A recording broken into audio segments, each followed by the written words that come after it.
年了，我终于找到了这里，这1万亿冥币终于是我的了，给我收！老矣，冥府禁地，岂是尔等凡人可觊觎之物？成了末世首富，却没命花吗？不甘心，好不甘心啊！这里是九世，我居然重生了。上一世我死在冥府银行的烈火中。等等，这戒指重生了，戒指还在，冥府银行也还在，1万亿冥币都在。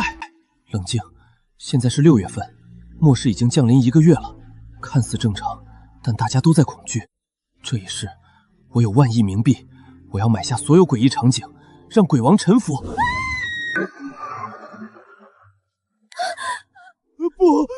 不要！果然来了，午夜食堂。上一世也是这个时候，游戏开始了。午夜12点，来了，血腥味儿，还有鬼影。几位年轻的侍者，欢迎来到午夜食堂。为了工作顺利，请务必遵守规则：第一，认真执行工作安排；第二，用心服务好顾客；第三，工作期间请遵循好上班时间，请保护好食堂的物品。进来吧，你们有3分钟的时间准备一下，然后过来我这边集合。包间里有一位客人，接下来的1个小时，你们作为侍者需要满足客人的需求。你帮我把流出来的汤擦干净。沉默，我好怕，你能不能帮帮我？想让我替你送死，除非我脑子有病。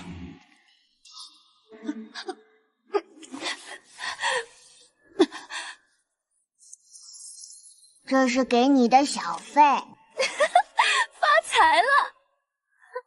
高兴得太早了。帮我把盘子撤出去。好的。拿了钱是要付出代价的。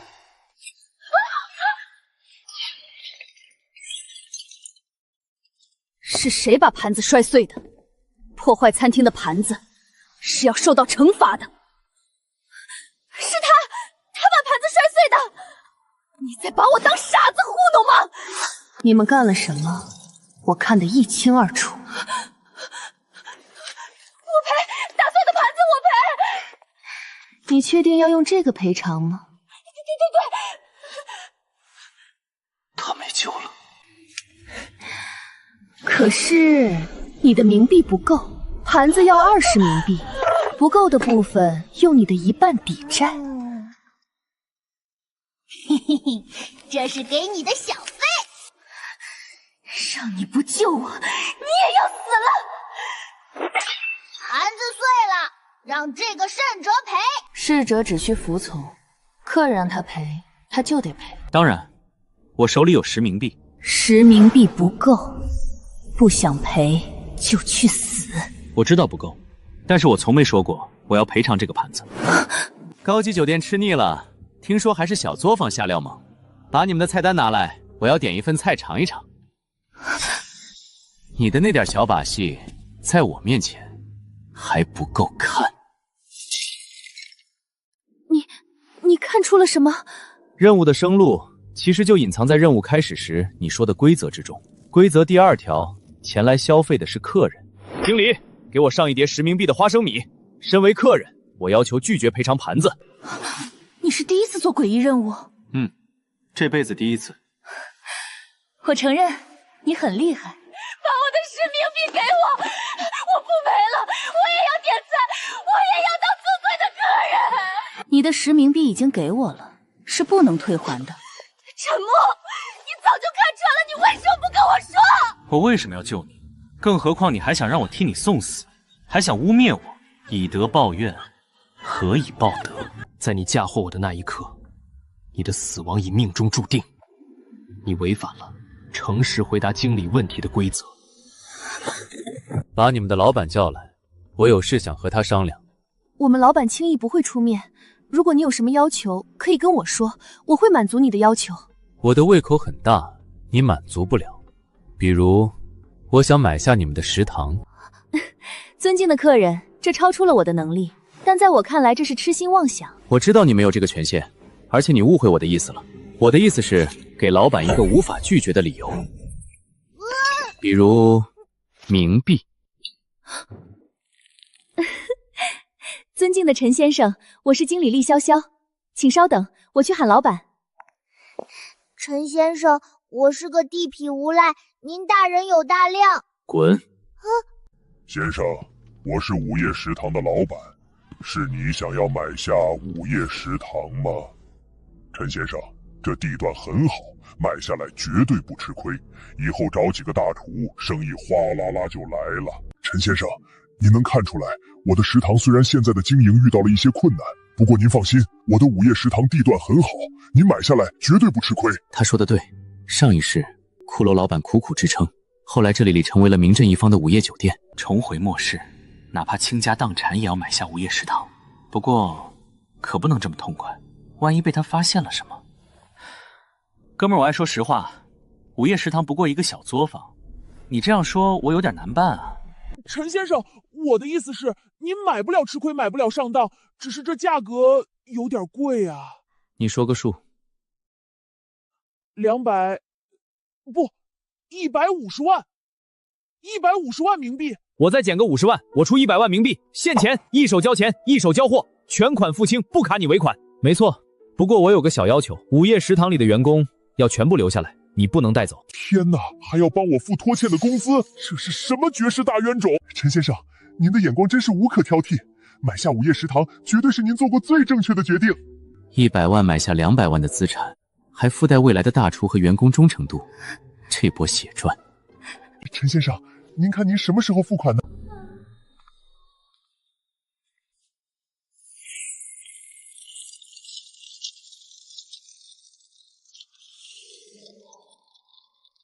签合同吧，签完之后，这些钱就都是你的了。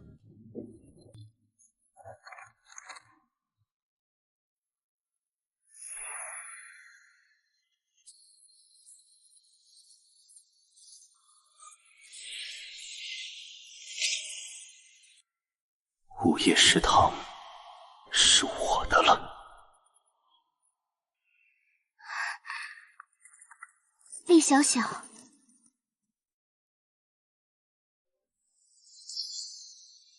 现在是凌晨1点04分，我宣布第4条规则：所有侍者可以离开午夜食堂，若规则冲突，以我为准。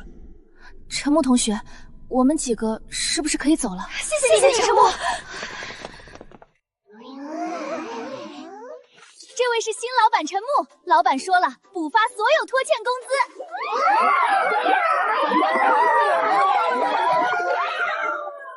不要叫我老板。是主人。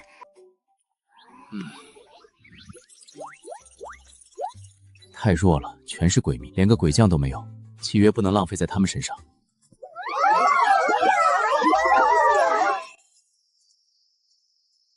小伙子，学习这么刻苦，在教室学到了半夜2点。大爷，帮我开个门吧。学习在末世，分数抵不上1冥币，生存才是第一目标。现在的学生真卷啊！接下来1个月，我要去更多诡异场景，寻找真正的强者。唉，没有车还真是不方便，得想办法弄一辆车了。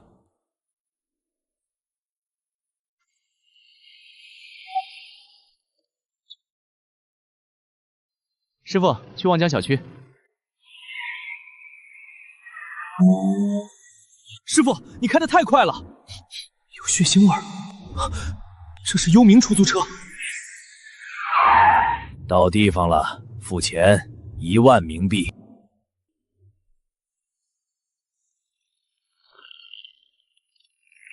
付钱，不然就死。没有眼睛居然还开得这么稳，你们诡异还是有点本事的。看，钱我有。师傅别急，我是为了你好。如果我付给你1万冥币，你收下了，违反规则的就是你了。别装了，真正的车费在计价器上。挪开身子，让我看看。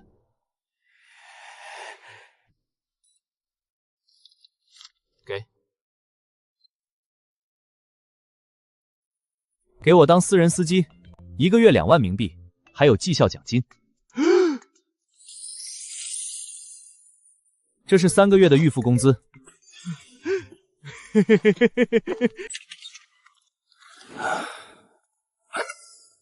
好久没回家了，感觉真好。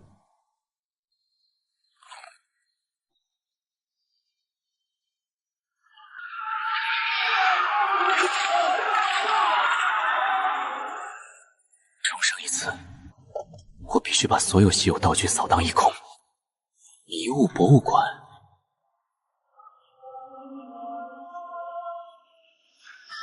公爵的死亡重铠，免疫诡异伤害，还能过免一次违反规则的死亡。这是神器。硬抢是死路一条，但公爵是个落魄贵族，他最缺的是钱。巧了，我有的是钱。公爵夫人还蛮漂亮的，吃人嘴短，得买点礼物把好感度刷上去。去诡异商场买点高档货，可是哪里有诡异商场？坏了，上辈子是个穷鬼，根本不知道商场在哪儿。不过这也不是麻烦事儿，等会儿司机来了，直接问问他就好。他是本地鬼，肯定知道。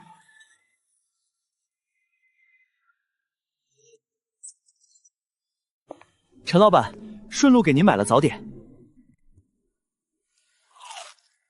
哪里有高级的诡异商场？我不差钱。郊区有个堕落商场，东西最贵、最高端。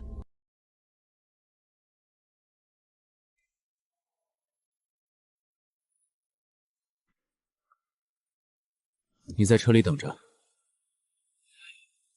好的，老板。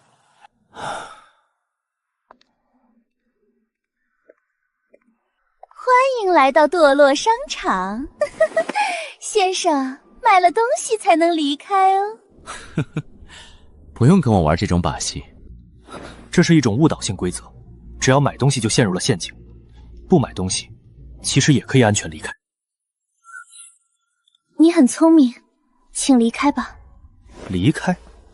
带我去你们这儿最贵的店铺。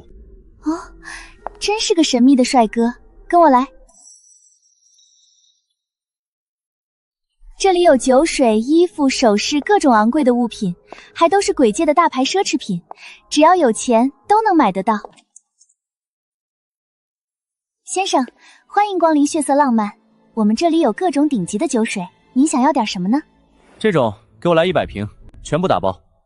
又一个不知死活的愣头青，等死吧你！一共230万，付不出来你就留下来哦。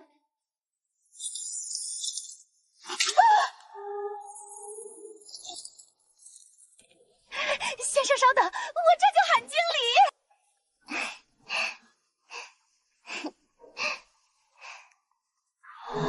人比人气死人啊！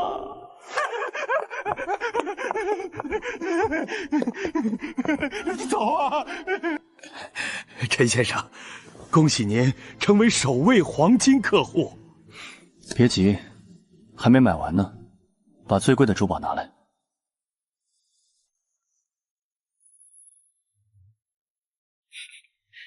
打包，再给我拿几块最好的手表。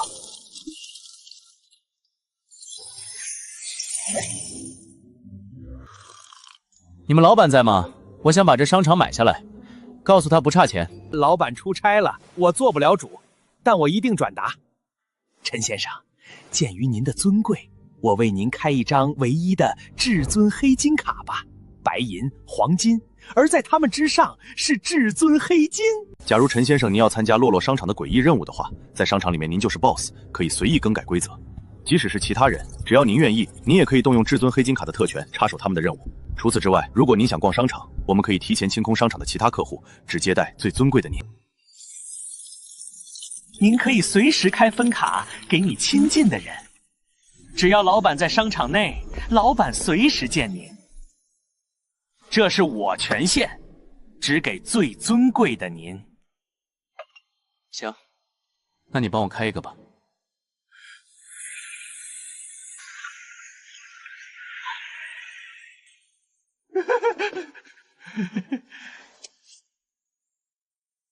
我请客。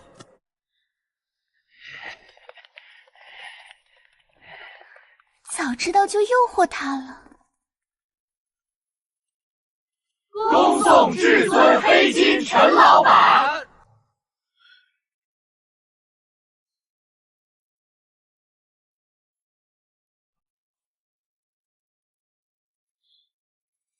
这是鬼大罪费5万多的中赔款。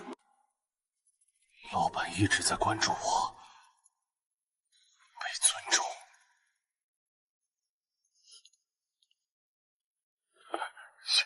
谢谢老板，誓死效忠老板。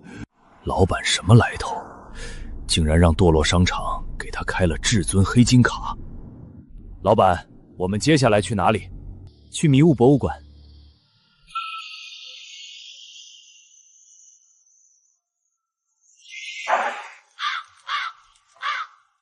老板，迷雾博物馆那是强制任务，只有活着才能出来，需要我陪你进去吗？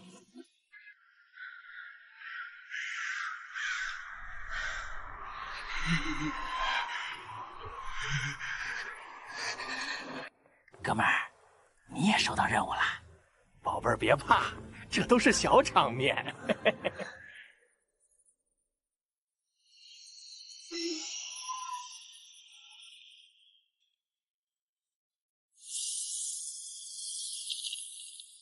诡异任务：迷雾博物馆，扮演公爵的老友。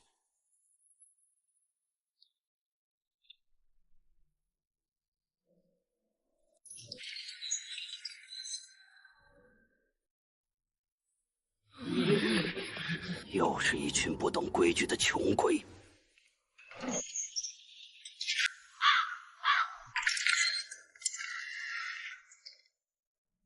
还不进来？想死在外面吗？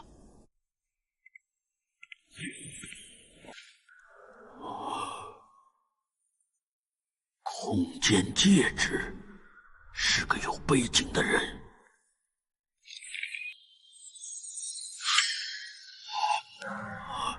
这太贵重了，是给公爵的吧？就是给您的，您辛苦了。陈先生，是否要照顾那几个人？我不认识他们。陈先生，请到这里来。那几个人已经在大厅里坐着了。公爵的晚宴还有一会儿，在此之前会有一场小游戏，来帮客人打发晚宴前的时间。陈先生，您想喝点什么？我们这里有热水、红茶。喝点红茶吧。好的，您稍等。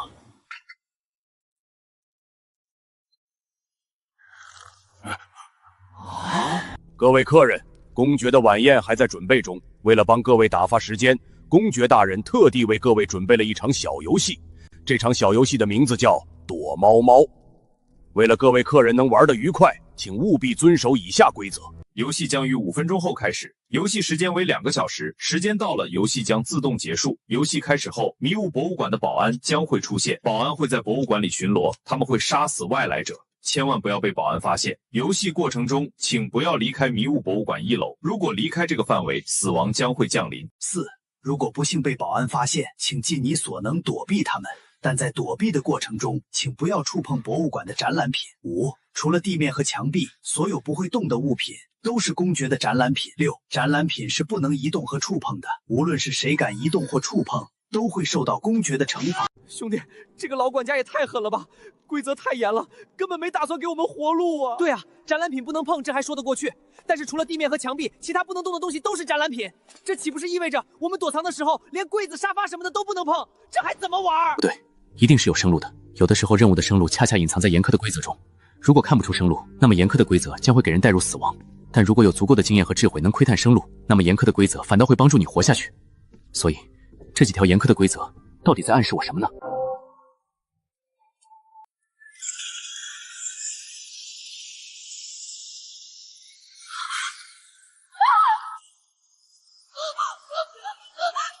闭嘴！想死也别拉上我！从薄雾中的黑影推断，诡异保安不止一个。这次任务困难，能活下来的不超过2个。天啊，这是什么？挡住他！你先撑住，我从后面绕过去偷袭他。你在等那个黄毛，我都看到了。黄毛从我后面跑了，他根本没打算偷袭我，只是为了让你送死，他好逃跑罢了。斩蓝品不能动，公爵的惩罚，我想到了。关键在无论是谁，这个谁也包括诡异保安，只要我也变成斩蓝品，保安就不能碰我。第5条规则说，不会动的物品是斩蓝品，只要我不动，我就是斩蓝品，保安无法触碰斩蓝品，所以我立于不败之地。果然，生路推测正确，诡异触碰我了，难道我推测错了？完了，先生，您的茶。管家担心您口渴了，让我给您送一杯热茶。迷雾博物馆里阴冷潮湿，还请陈先生注意保暖。那些诡异保安不能伤害您。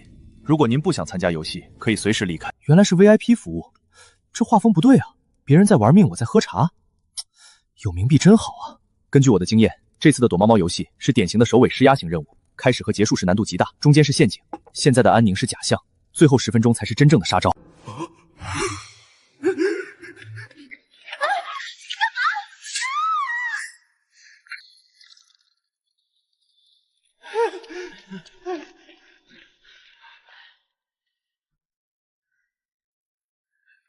我俩都快要死了，你居然优雅的吃了顿下午茶，有没有天理啊？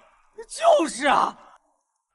各位客人，游戏已经结束了，公爵已经在2楼为大家准备了丰富的晚宴，只要吃了晚宴，各位客人就能离开这里了。跟我来吧。终于要到晚宴了，能不能买到鬼将级道具死亡中奖，就看这次表现了。那是唯一能抵抗规则之力的底牌，我一定要拿到。公爵的晚宴上有一些规则，请不要违反。1. 对公爵和公爵夫人要有礼貌。2. 公爵给你的食物不能拒绝，要全部吃完。公爵不喜欢太多的规矩，所以只有这2点。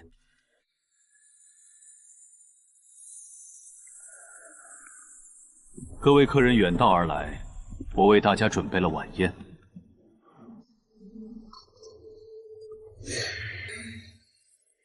天啊，这是什么东西？这是给诡异喝的毒药吧？我来给你们分配食物吧。公爵、公爵夫人，请稍等。晚宴开始之前，我这里有些许礼物，聊表心意。礼物不算贵重，还请公爵和夫人见谅。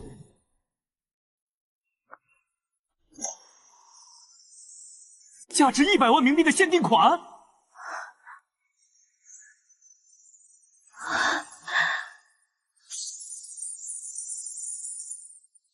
天哪，这是堕落商场的100万级限定款，我以前想买都舍不得，纠结了1个月还是放弃了。没想到他居然送我这个。来，夫人，你给陈木分配食物。公爵这是在放水，规则说公爵分配的必须吃完，没说夫人分配的也要吃完。不愧是老狐狸，放水都这么有水平。我操，还能这么玩！我还有10冥币，这可是最珍贵的冥币，只要拿出来，公爵肯定喜欢。公爵大人，公爵夫人，我这里有更加珍贵的礼物送给2位。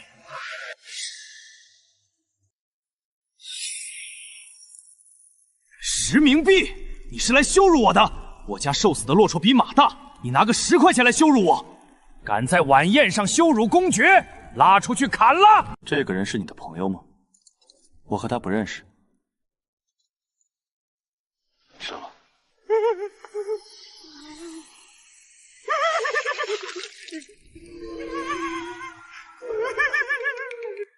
凭什么你能这么舒服？等出了任务，我要抢了你的戒指和冥币，只要抢了你，一切都是我的。呵呵，想抢我，找死！在门口等着那个黄毛解决掉。这位陈先生财力惊人，普通东西肯定入不了他的眼，看来只能拿出那件鬼将级的死亡重铠了，希望能换得大量冥币。2位客人，感谢你们来做客。公爵的招待结束了，现在你们可以离开迷雾博物馆了。陈先生，这个黄头发的人似乎对你不太友好啊。当然，我看出来了，而且他还准备杀死我。公爵大人没发现吗？桌上的餐刀被他偷偷拿走了一把。陈先生，你要是担心，我可以派人解决了他。谢谢公爵的好意，不必了，我的手下已经在门外等着他了。不行，疼死了！得赶紧去医院洗胃，洗完再回来抢那个小白脸儿。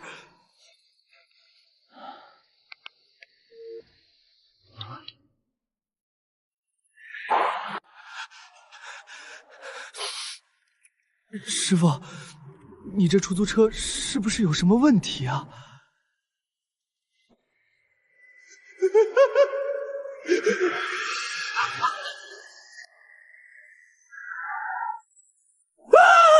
诡异！老板说了，让你死得明白点。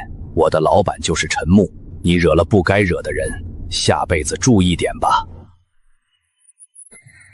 公爵大人，谈生意的事先不着急。我这次来，除了刚才的见面礼外，还为你准备了一些小礼物。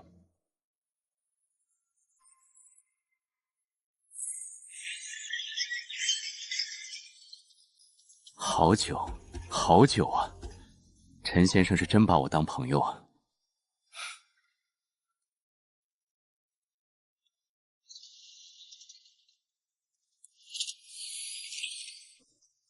陈先生，实不相瞒，这是我收藏了大半辈子的宝贝——鬼将级道具死亡重铠。这个重铠威力无穷，拥有对抗规则的强大力量。如今我也没什么朋友，陈先生如此厚爱我，我没什么能报答你的。这件死亡重铠就当我送给你的礼物吧。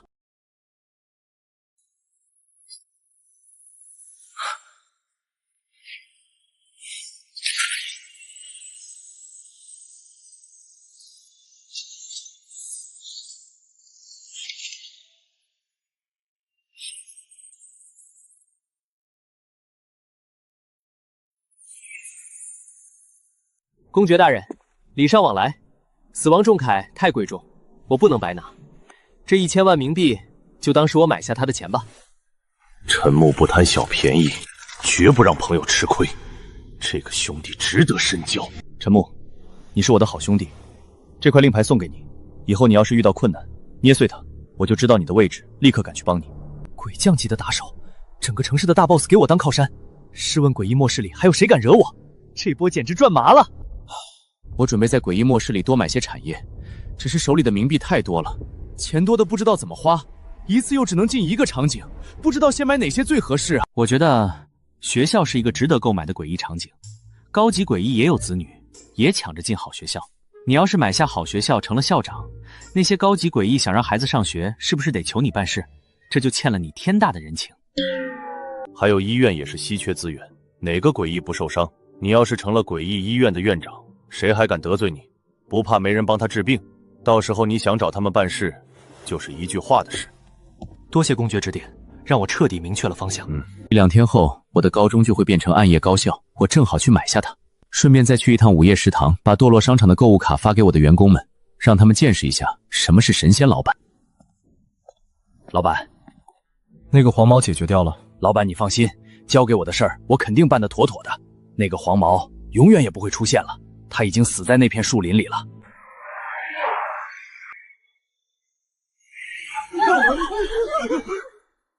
诡异末世里，人与人的差别就是这么大。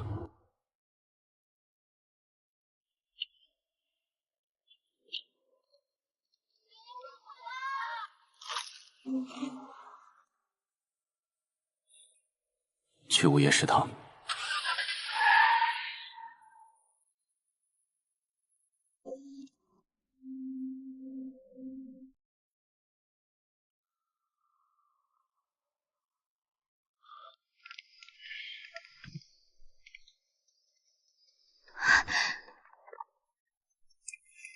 主人，有鬼来闹事。怎么回事？你就是午夜食堂的老板，区区一个人类，居然敢做诡异的生意！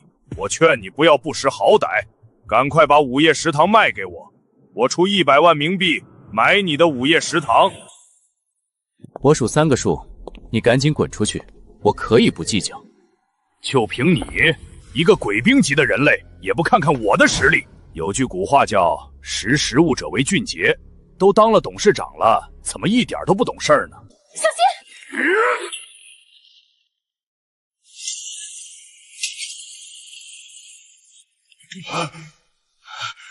区区鬼长，不自量力。公爵当年为了他和数个鬼将大战数个日夜，现在看来，死死亡虫看确实值得如此拼命争夺。你区区一个人类，到底是什么来头？我再说一遍，这里不是你该来的地方。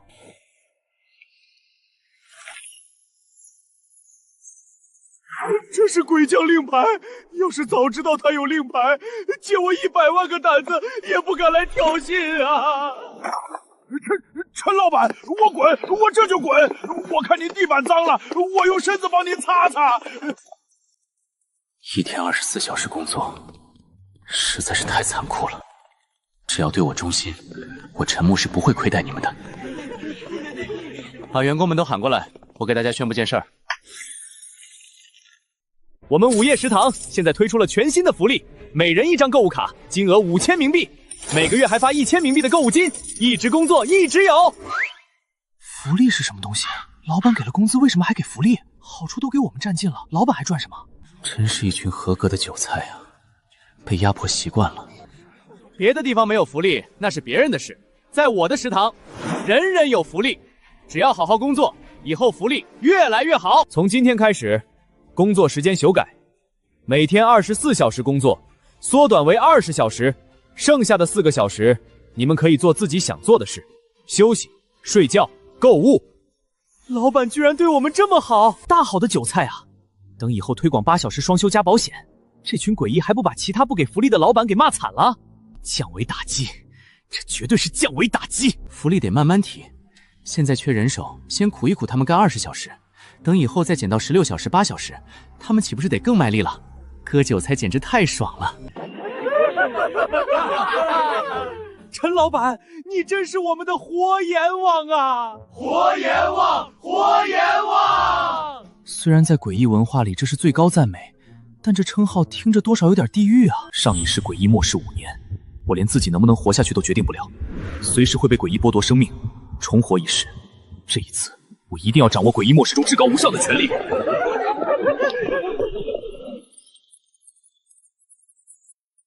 在宿舍里睡，还是没有自己家舒服。我是不是要买一栋好房子了？起码得找一个带品质的大别墅住着。城市郊区的山水庭院，末世前富豪的住所，我曾经的梦想。如今那里虽然成了诡异场景，但对现在的我来说，只有诡异怕我的份儿。正好把它买下来当落脚点。如果没记错的话，暗夜高校的副本应该是明晚开始，到时候全校的所有师生都会收到一张血色小纸条，不得不参与任务。而那个时候正是我的好机会。暗夜高校，我要定了。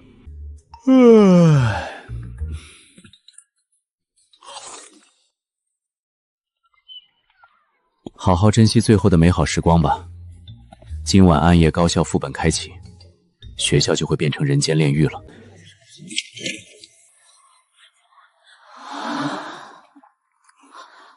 陈同学来了，吃早饭了吗？没吃的话，老师帮你买一点。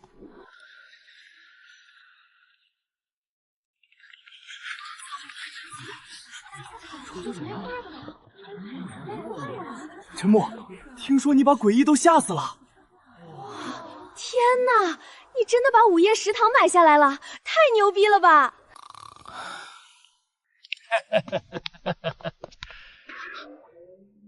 校长提着礼物来看学生，离谱啊！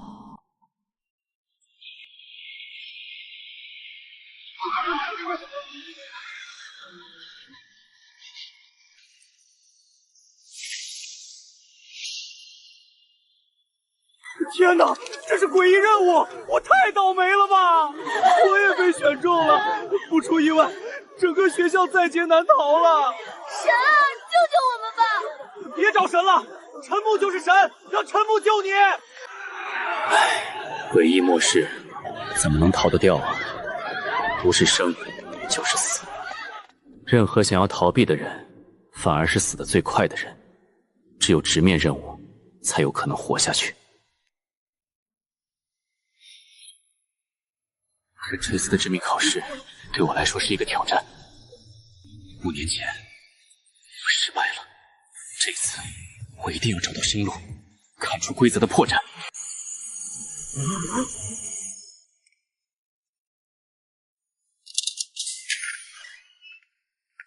各位同学，大家好，我是你们的监考老师。致命考试现在。我是一名严格的老师，在我的考试中，凡是违背考试监管的人，都将被处死。1. 任何人不得查看他人试卷内容，泄露者死。2. 考试期间不得离开教室。3. 不得伤害监岗老师。这就是全部规则。下面分发试卷。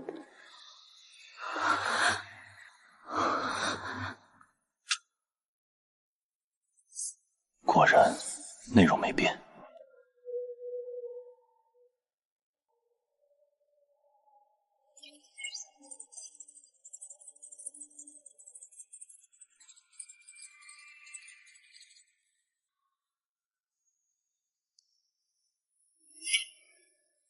班里有人变成了诡异，是谁？是谁？规则1、2、3概括起来，一旦试探诡异没能杀死他，他就会反杀所有人。所以，发现诡异后，必须快准狠地解决掉。结合判断规则4，如果我怀疑一个人，我不能刺4支试探，唯一的办法就是用匕首一击必杀。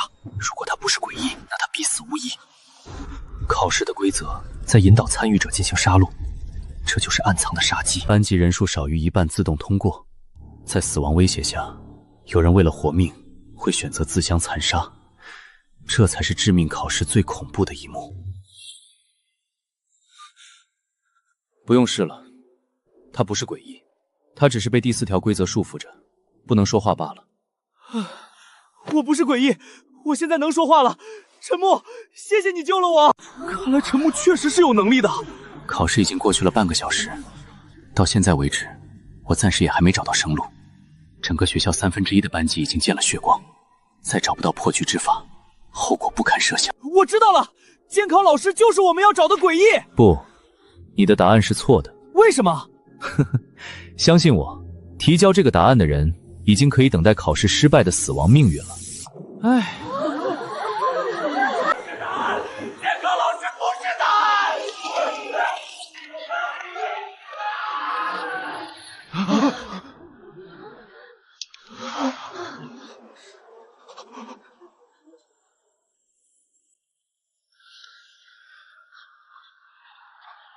陈木，你怎么知道监考老师不是答案？很简单，规则冲突。规则中说了，监考老师是无论如何也不能伤害的。但是后面的规则又说了，想要鉴别是否是诡异，需要用匕首划伤诡异。那么这2条规则就发生了冲突。如果我怀疑监考老师是诡异，我想鉴定他，那么我就得拿刀划伤他。但是监考老师是不能伤害的，所以我就没有办法证明监考老师是否是诡异。唯一证明的方法就是投票交卷，一旦投票交卷，就是在拿生命进行赌博。据我所知，这是不符合诡异任务的规则的。诡异任务的规则虽然有时候难度很大，会有错误规则、误导规则，但是各位要记住一点，规则中一定暗藏着生路。所谓生路，就是一定能活下去的必生之路。发现这条生路，我就100%能够确定我能活下去，而不是靠赌博来赌我能不能活下去。一个生路如果没有办法验证，那么它一定是伪生路。真正的生路一定另有所指。陈木真牛啊，居然懂得这么多！要不是陈木，我们这次就死定了。陈木是我们班的大腿，紧紧地抱住大腿吧！我宣布，我是陈木最忠实的支持者，他说的一切都是对的。各位考生请注意，考试还有15分钟结束，还未作答的考生，请尽快作答。陈木，这次的考试是不是根本不可能通过？无论环境越危急，情况越紧迫，其他人越心慌手乱，陈木越是镇定。这就是末世幸存者的压迫感。似乎只要轻轻一戳，破开迷雾，就能发现隐藏着的真相。你藏得真深啊！这次任务的生路果然狡诈无比，正常人几乎想不到你居然藏在了这里。只不过很可惜，你遇到了我，而且是第2次遇到了我。我终于发现了你的秘密。我知道，你就藏在这里。这一刀让你现身！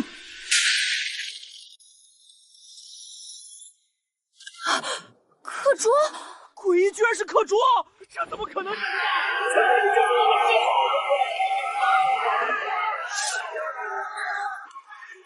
希望没有吓到你。高三27班陈木成功找到答案，第一个考试通过的班级出现。陈木是唯一一个发现生路的人，恭喜你们，可以回家了。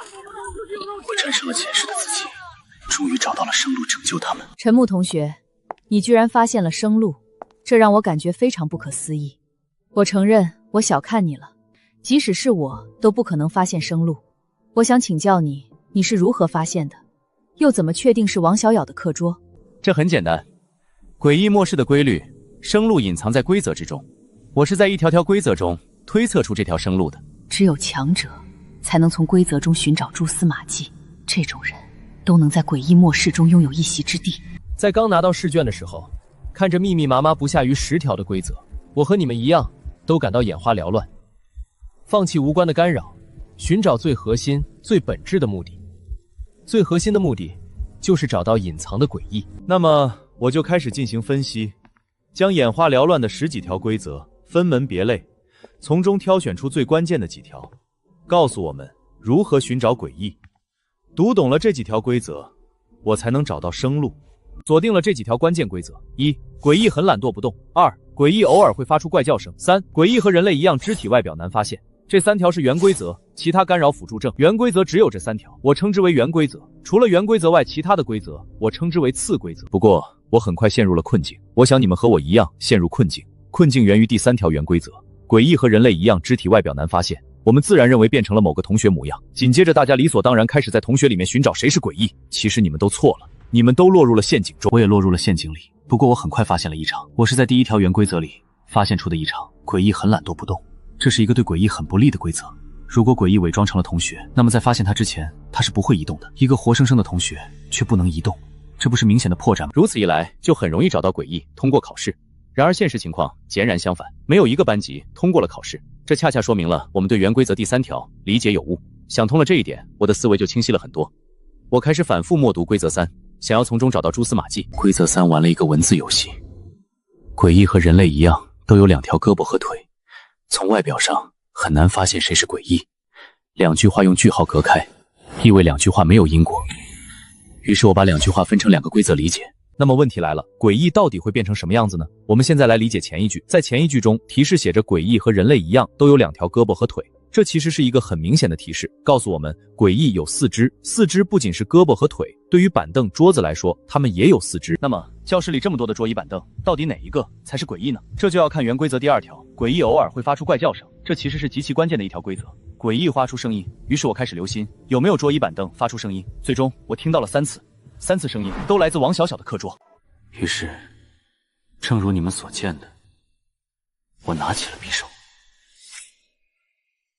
在拿起匕首的最后一刻，我还要回答一个关键问题：这是伪生路吗？什么叫伪生路？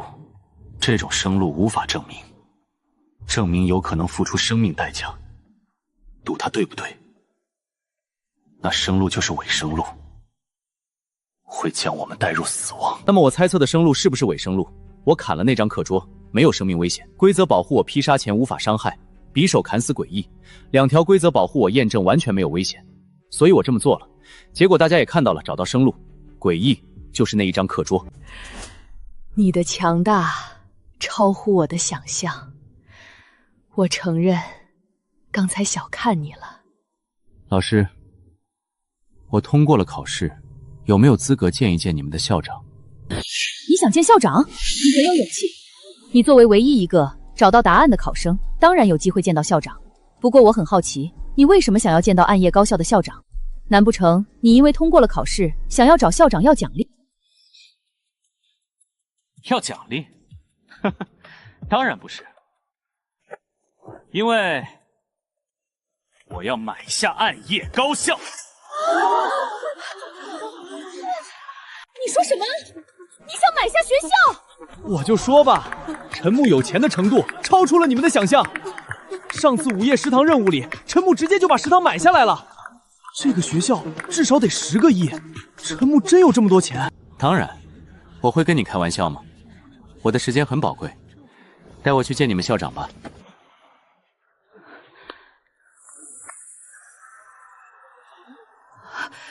这是送给我的。当然，赶快带我去见校长吧。陈同学，您别急，我这就带您去见校长。天啊！我怀疑监考老师换了个人。这就是超能力吗？陈木到底多有钱啊？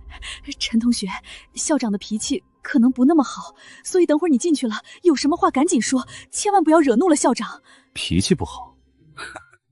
我这人仅有的3个优点就是有钱，有钱，还是有钱。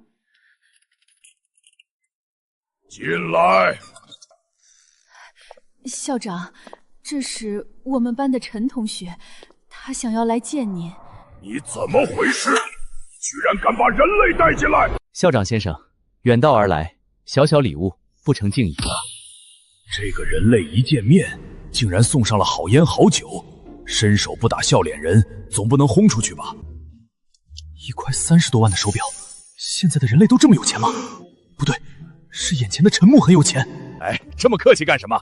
我最喜欢勤学好问的学生了，有什么问题直接来问就好了嘛，还带什么礼物呢？这多破费啊！校长先生客气了，我这不是有事想要麻烦您吗？有什么麻烦你尽管说，在整个暗夜高校里，还没有我摆不平的事。是不是哪个老师得罪你了？你别急，我这就找他麻烦。不是，校长先生您别急，我这还有一箱好酒送给您。鬼将的令牌，他背后有鬼将当靠山，这个人类惹不起。我是个年轻人，毛手毛脚的，把东西都掉地上了，校长先生别介意啊。陈同学，你说你的要求，只要我能做到的，我都会给你做到。校长先生，我只有个小要求而已，我出100个亿，我想买下暗夜高校。陈同学，我们学校大概只值70多亿。我知道，所以我出100亿买下来，你们没有理由拒绝。这么多冥币，我这人浑身缺点，唯一不缺的就是钱。陈同学，你的财力超出了我的想象。我承认你的钱足够买下暗夜高学，但是我不能卖给你，因为这不是钱的问题。实话告诉你，只要你买下了暗夜高学，你就触犯了规则，触犯了规则，你会死的。规则？什么规则？其实学校并不是我的，我只是代替校董们管理。校董们规定原价70亿的学校，人类购买时只需1亿。校董们还规定了，一旦有人类签订合同时，他就会被规则抹除。歹毒啊！1亿的诱饵，签了合同违反规则就会被强制抹除，1亿也成了无主之物。原来前世那个富豪就是这样被抹除。陷阱，诡异末世第一定律，任何人都无法违抗规则。校长先生，1个亿，我想买下暗夜高校。你说什么？你脑子坏掉了？要钱不要命了？人为财死，鸟为食亡，也不是这么个玩法。你可想好了，1个亿便宜，就怕你有命买没命花呀。规则规定，人类签订合同时会被抹除。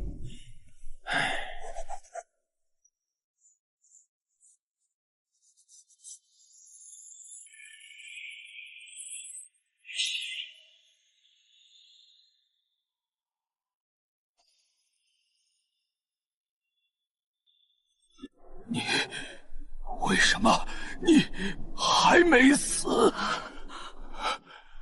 不知2位有没有听说过，有一件鬼将级道具，名叫死亡重铠。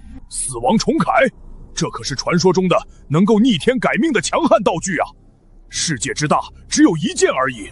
鄙人不才，刚好有一件死亡重铠。你居然有死亡重铠！怪不得你敢签下合同！整个诡异末世里，唯一能对抗规则的人，这还叫鄙人不才？那其他人岂不是废物了？为什么用谦虚的语气说出这么装王的话呀？可恶，又让他装到了。可是我记得死亡重铠在公爵手里，当年公爵为了死亡重铠，和10几位鬼将杀了个昏天恶地。你是怎么得到的？哈哈，鄙人不才。和公爵有点小交情罢了。这波赢麻了，暗夜高校午夜食堂最强手下半部鬼将，还有了一堆鬼长鬼兵级别的老师，仅仅花了1个多亿。陈董，您请上座。我对管理学校不怎么在行，管理学校的事情就交给你了。陈董人真好，居然这么相信自己，这份信任不能辜负啊！这是怎么回事？新校董怎么成了人类？我好像见过这个人，他就是唯一答出考试的人。他参加过考试，肯定被吓得不轻，肯定想着报复我们，我们要完蛋了。从今天开始，暗夜高校就是我的产业了。我来暗夜高校只做3件事：加钱、加钱，还是加钱。所有员工的工资一律翻倍，所有员工每天享受4小时的假期，员工的工作餐由午夜食堂承包，免费就餐。我的要求只有一个，你们要努力工作，在1个月之内将暗夜高校变成最顶尖的学校。2000变4000，还有假期，还有免费午夜食堂吃。陈董，您真是活阎王啊！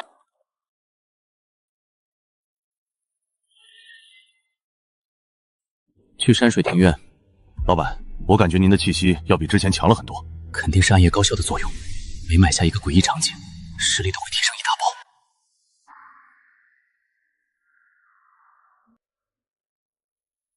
真是个居住的好地方，无论是地铁还是6车道，富人无论何时都能享受到最顶级的资源。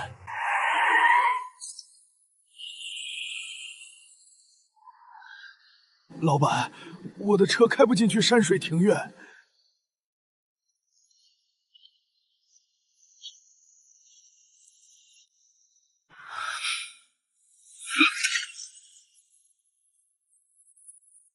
会场经营实力的一拳居然无效，这绝对不是一般的力量，这是规则之力。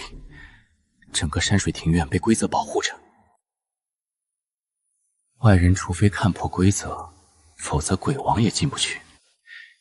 绝对安全的新家，动动脑子找出规则和生路就行了。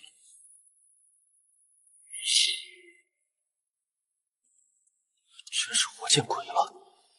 大半夜荒郊野岭，怎么会有人？难道不应该有鬼才对吗？先生，您买房吗？为什么他在这儿？为什么问买房？为什么卡片的传递屏障？我明白了，这是拉人头时的扩散是唯一场景，唯一生物就是接过卡片。当然，我很想买房，我来这里就是来买。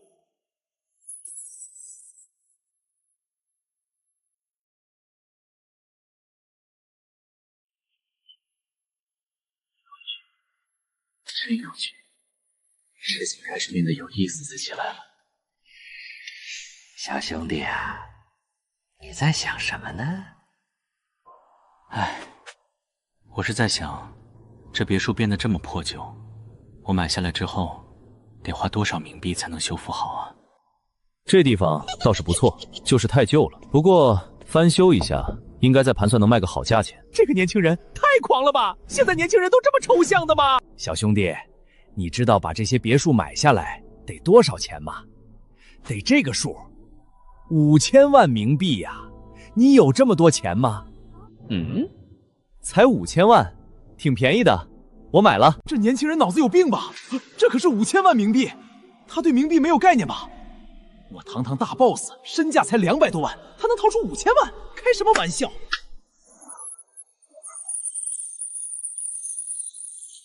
他竟然真的有冥币，而且还有这么多！5000万啊，5000万啊！随随便便一拍手就拿出来了，这得是什么家底啊？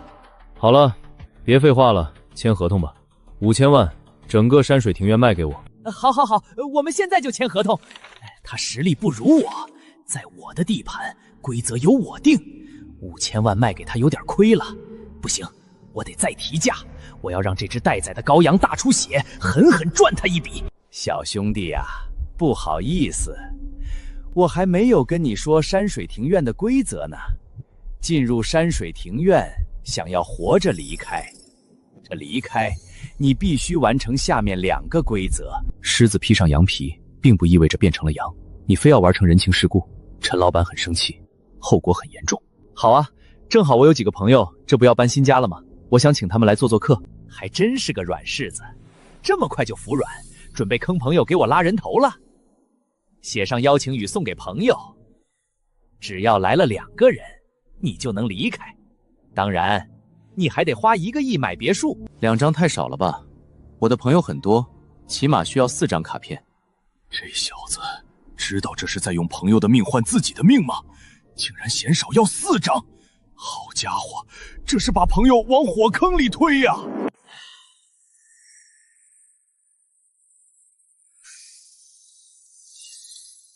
原来所说的友人就是个普通出租车啊！看来他确实没势力，只是个有钱的独狼罢了。陈先生，你的那些朋友都是些什么人？我的那些朋友啊，都是些普通人罢了，可能有点小钱，有点小地位吧，算不上富贵。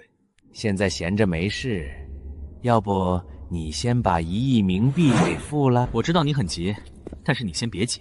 这就是卖给你的别墅，1亿冥币，1分钱都不能少。等签合同再付也不迟，当然前提是，如果到时候你还想收我钱的话。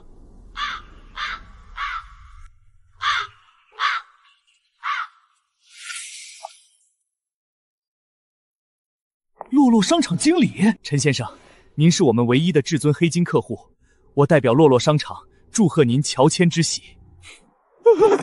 你管这叫一点地位的普通人？这他妈的是城市顶级势力的代言人啊！陈木这小子背景通天啊！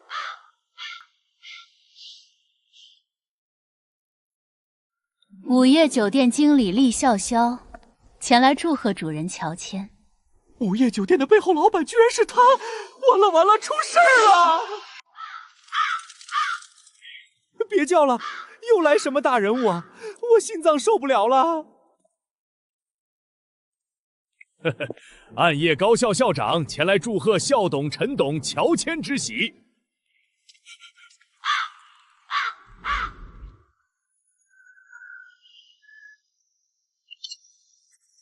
陈木兄弟，我收到了你的邀请，特地来看看你的新家，祝你乔迁。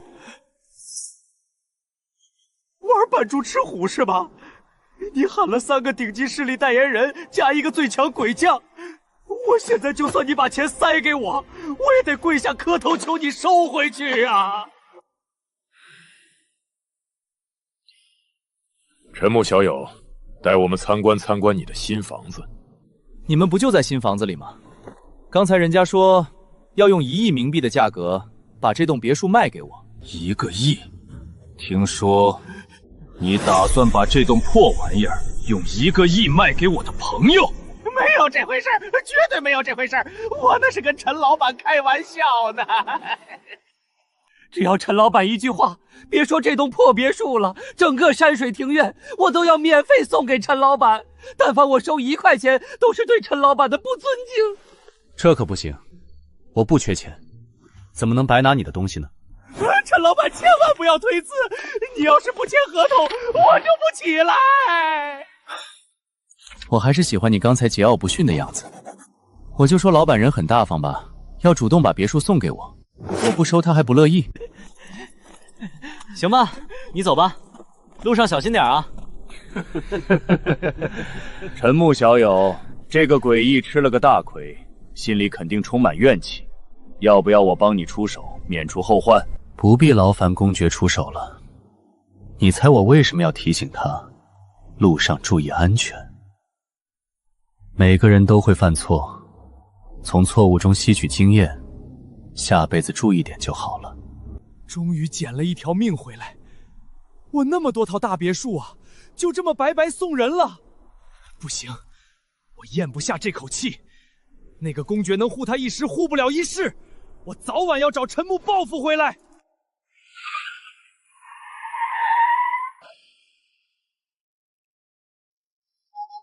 先生，打车吗？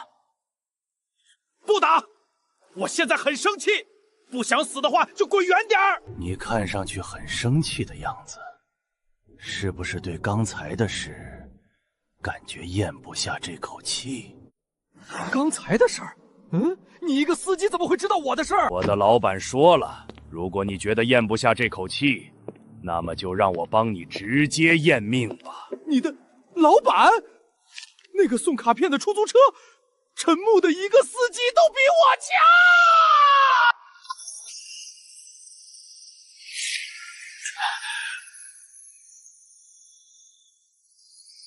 虽然比不上收购大势力的幅度，但短短3天达到这个境界，也是前无古人后无来者了。我当年花了3年才从鬼迷杀到鬼长，如今陈木只用了3天，几百倍的升级速度啊！还是有钱人好呀，这速度简直逆天。公爵先生，你要是不嫌弃的话，这栋别墅就送给你当度假别墅吧。别，陈木小友太客气了，我就是顺手帮个忙，完全没必要送这么贵重的东西。公爵先生，咱俩的交情就别推脱了。陈木小友如此大方，我实在很愧疚啊。若是有什么需要我的地方，尽管吩咐一声便是。利用别人的最高境界是把别人卖了，他还要谢我，送35套，只卖10套。等这群大佬把地段炒成黄橙根，剩下那10套，1套10个亿都有人抢着要，狠狠割那些新晋豪强的韭菜。今晚的事儿也谢谢你俩了。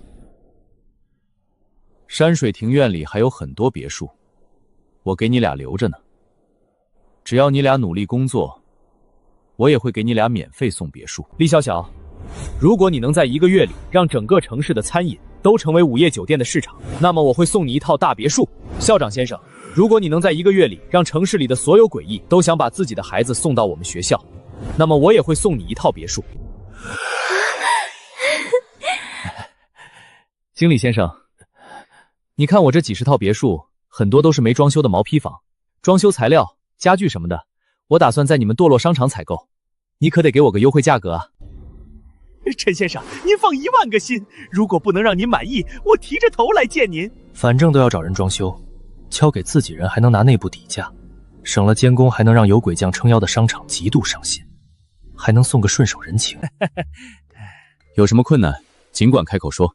陈先生，洛洛商场大多是售货员，没有能干装修的，给您装别墅，我肯定不放心去请那些外来人员，所以我有些为难，不知道去哪里寻找人手。酒店和学校都是自己人，你们那边有没有多余的人手？主人您放心，只要您一句话，我就带着全部员工过来。暗夜高校我能立刻停课，把老师都喊来，一切以陈导为主。我的迷雾博物馆里也有些员工，陈木小友若是不嫌弃，我把他们都喊过来帮忙。谢谢公爵大人，您的人手也不足，就不用影响博物馆运转了。老板，我们的员工每天有4小时休假，要不让我们下班直接过来，在山水庭院工作后再接着回去上班，这样酒店和装修都不耽搁。说得好，就按照你说的来办，让员工休假时间来干装修。不过也不能白干，每个来干活的员工都算作加班，所有加班的员工能领到3倍的工资作为加班费。以后的任何时候，只要在我的员工为我加班，我都支付3倍工资。加班给3倍工资。老板，我一定会好好工作的。老板，我一定会好好工作的。兄弟们，陈老板说了，山水庭段需要人手装修，大家吃完饭后不要休息了，跟我去给陈老板加班。好，陈老板的话我们肯定没意见。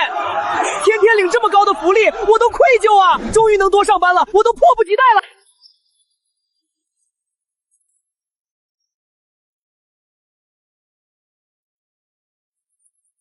陈老板说了，加班的员工全部付加班费，是工资的3倍。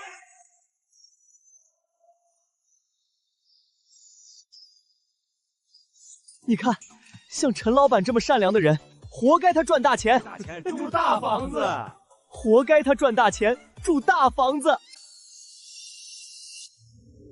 没人打卡干活，房子怎么越装修越快？活见鬼了！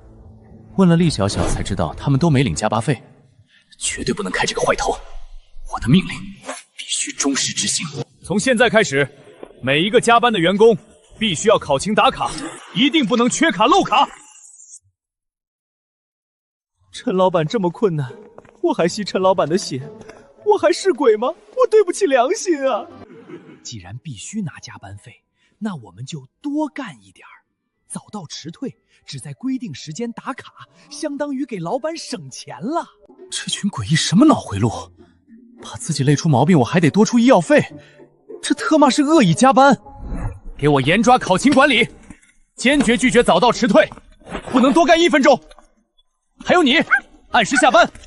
某一瞬间，我忽然感觉这个诡异末世好像被我玩的有点不对劲了起来。没割过这么优质的韭菜，简直是老板生涯的一件遗憾。陈老板这批韭菜居然会自己生长，自己高歌。能一次成功的，绝不做第2次，绝不给陈老板增加预算。多花了50多万加班费，省了200多万，1来2去等于多赚了100多万，爽！这50万拿去给兄弟们发奖金。我们都这样了，老板居然还发奖金，这是什么阎王好老板啊！士为知己者死，这条命以后就是陈老板的了。是时候去一趟京剧医院了，把它买下来，再提升一下我的实力。去京剧医院。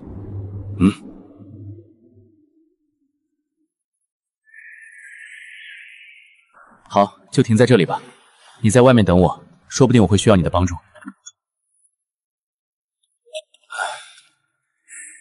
也不知道京剧医院到底是个什么情况啊！这地方真阴森。我操，这背景有点阴森啊！你就是新来的值班医生吧？哦，是的。请跟我来吧，主任医生在里面等你了。哎呀，终于有新人来了！我一大把年纪了，动手能力大不如前，有个新人来就能接替我做手术了。年轻的医生第一次来手术室吧？这本手册上写着要求，好好的跟着做，我会在旁边指导你的，相信你会成为一个合格的医生。还好我没有一上来就掏礼物，要不然估计已经要死了。妈的！那么这些规则中，杀机藏在哪里？生路又藏在哪里呢？只要按照主任说的做，就能治好病人。一旦病人给差评，就算失败1次，我最多只能失败2次。逻辑推理只能到这一步，接下来就是等待了。屁股快坐疼了，夜晚病人比较少，多等等。医生，我的手臂断了，快帮我把伤口缝合好。陈木，快把病人扶到手术台上，准备给病人动手术。我身上还有死亡重铠保护，普通的诡异根本无法伤害到我。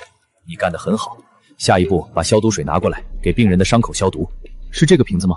是的，赶快给病人清洗伤口吧，不要直接倒上去，用棉签蘸着进行消毒。棉签的力道要轻一点，不要太重。消毒1遍不够，最少要3遍。陈木医生，你干得很好，你是我见过最聪明的年轻医生了，很好。接下来你需要把伤口缝合起来。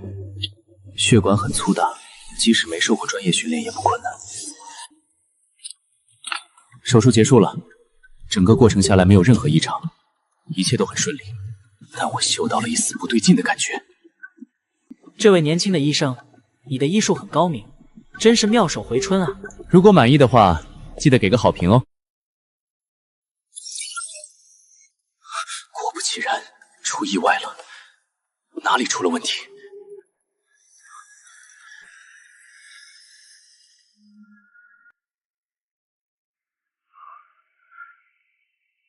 多了一面，就在病人离开后不久，多了一面。在诡异语境下，妙手回春是骂人，医术低下才是祝福。43场手术，只有2次成功。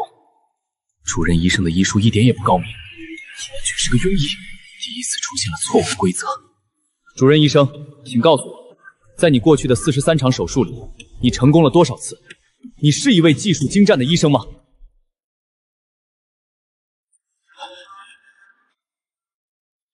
都猜到了。呵呵，可能以后很长时间里，我都是唯一一个问出这个问题的。既然你不精湛也会骗人，那你的指导就绝对不能听了。既然无法解决评价问题，不如直接解决给评价的病人。死人是不会给差评的。规则没说不能自己带病人，为什么要干等？帮我找几个病人过来，记住，病人必须得受伤，而且必须要给我5星好评。撞人了！哎呀！把他腿打折，扛到车上。别杀我！别杀我！去1楼找陈大夫，如果陈大夫对你有任何不满，那就不是断条腿这么简单的事了。陈大夫，陈大夫在哪儿？我是来找陈大夫治病的。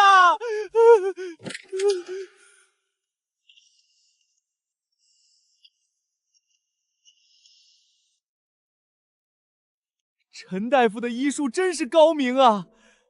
短短几分钟的功夫，我的腿就好了，一点儿也不疼了。陈大夫，您真是我见过最好的医生，没人比您更懂医术啊！陈大夫，您看，我刚进来的时候是爬着进来的，您稍微动了动手术，您看我就能走路了，我是走着出去的。这场手术也太抽象了吧！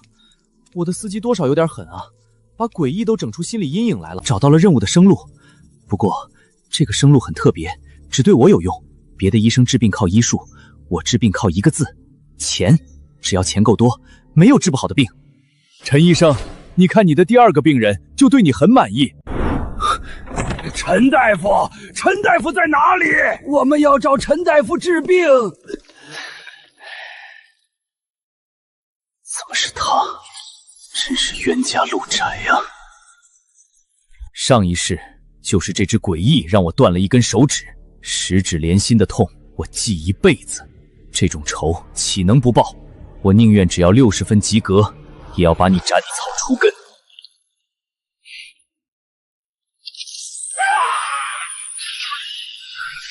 这只是个开始。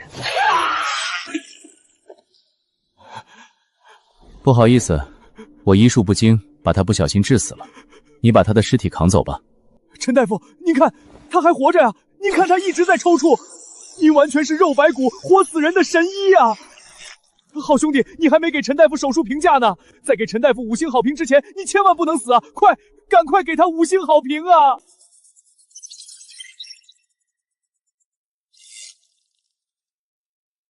这一幕把我都看懵了。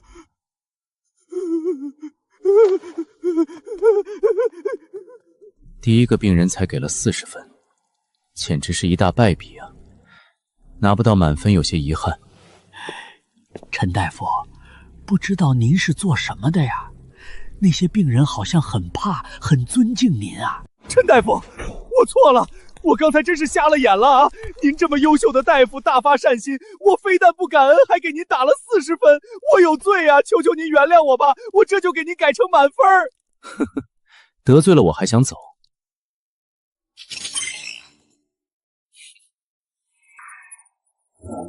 午夜食堂，暗夜高校，山水庭院，你管这叫小生意？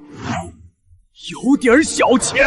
这种级别的富少，居然来体验民生疾苦，我刚才居然敢坑他，麻烦大了，我也想抢救一下。陈大夫，您手术这么劳累，就在旁边休息一会儿吧。哎呦，这刀法不轻不重，陈大夫真是当世神医，刀法出神入化。哎呦，陈大夫的手艺真是令鬼叹为观止啊！这主任医生帮我做的，还真算我做的，全自动诡异任务。估计规则制定者也想不到有这么逆天的玩家存在吧？满分，绝对的满分。以后等我收购了医院，不可能下一个500分出现，我就是唯一一个拿到满分成就的顶尖玩家。一个人类成为了诡异世界里的神医，还是第1名，这太抽象了吧？鬼掌级道具，仅仅比死亡重币低了1级而已。做一次诡异任务，得到一个鬼掌级道具，很划算啊。不过其他人要想拿到500分满分，可能有一点点的小困难。鬼掌级道具，置换迷雾，只是鬼将级实力以下。这个道具好啊，能间接控制诡异的思想了。唯一美中不足的是只有1次使用机会。等一下，好像没有规则规定一个人只能参加1次诡异任务啊。如果我多刷几次，岂不是能拿很多个置换喷雾了？果然，自己又收到了这个诡异任务。无限量的置换喷雾，我来了！陈大夫，您这是？别这么惊讶，我就是闲着没事来找乐子的。来，都是老熟人了，流程走起来。这富家少爷是把诡异任务当游乐场玩了。陈大夫在哪儿？我要找陈大夫看病啊！别他妈插队，我排在你前面。陈大夫乃当世神医，见神医排个队，难道不是很正常的？主任医生，手术的速度可以适当放快一点，意思意思就行了。反正就你那技术，治了也和没治差不了多少。我操！居然还真能反复刷，这简直是完美的 bug！好家伙，您这是把诡异任务当成网游副本在刷呀？搁这儿报金币是吧？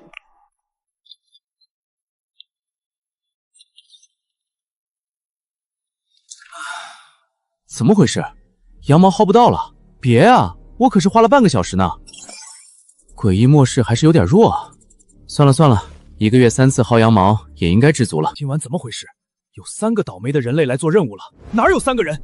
全是一个名叫陈木的人，连续3次拿了500分，神医榜连续3次登顶。等一下，我操，这小子还连续薅了3个稀有道具，他良心难道不会痛吗？不对，陈木这个名字好像有点耳熟啊。最近整个城市里风头正盛的陈木，收购了一大批产业的城市霸主。这小伙子是个有钱人啊，医院每天亏损上百万冥币，是个亏钱的无底洞。这种有钱少爷最喜欢脸面，只要我吹捧好了，哄高兴了，他头脑一热，说不定就直接把这破医院买下来接盘了，早卖早脱身。哎呀呀，这不是陈木陈大夫吗？久仰大名，久仰大名！听闻您连续登顶神医榜，这是我给您准备的小礼物，还请您不要拒绝啊。情况不对劲吧？刚薅完羊毛，院长就主动送礼，这个院长估计要给我挖坑。久仰陈先生大名，在城市里收购诸多资产，真是英雄出少年。院长先生，你这太客气了，刚见面就送礼物，多不好意思啊。久闻院长大名，将医院经营的有声有色，今日一见，果然名不虚传。陈大夫医术如此精湛，不进入医学领域发展，简直是诡异界的一大遗憾啊！任何诡异若是知道，都会感到意难平。我手里正好有京剧医院，如果陈大夫想进入医学方面发展，我可以助陈大夫一臂之力。原来是想让我当冤种接盘，买家越是急着买，就越容易被宰。我虽然知道1年后这医院每天能赚上亿，但我家底也不厚，钱也不多，都是小本经营，必须尽量压低价格，用最便宜的钱把医院收购下来，能省一点是一点。真的吗？院长先生这么大方，居然愿意把京剧医院卖给我，那可太好了。京剧医院独一无二，每年给你赚个几百亿，轻轻松松。这样吧，太好骗了，就当交个朋友，20亿，随随便便上钩，京剧医院就是你的了。陈先生，那你说一个数吧。这小子杀价这么狠，算了，少亏就是赚。哎，那好吧，那就1个亿成交吧。我超，我只是腰斩，他直接斩到脚踝啊！9000万，8000万，7000万。哎，7000万还是有点贵了。不过院长你人这么好，我就勉为其难的买下吧。等你买下来，就知道每天亏上百万的代价了。破产可是要被规则处死的。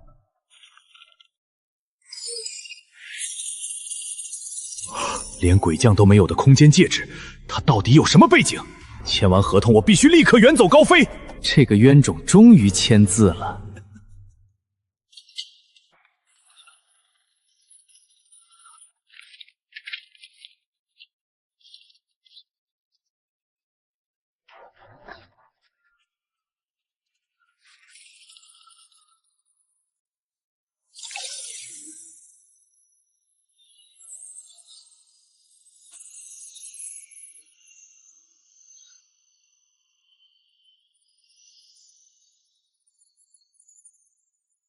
午夜酒店、幽冥出租车、暗夜高校、山水庭院、京剧医院，我仿佛真正的成为了这些诡异场景的控制者。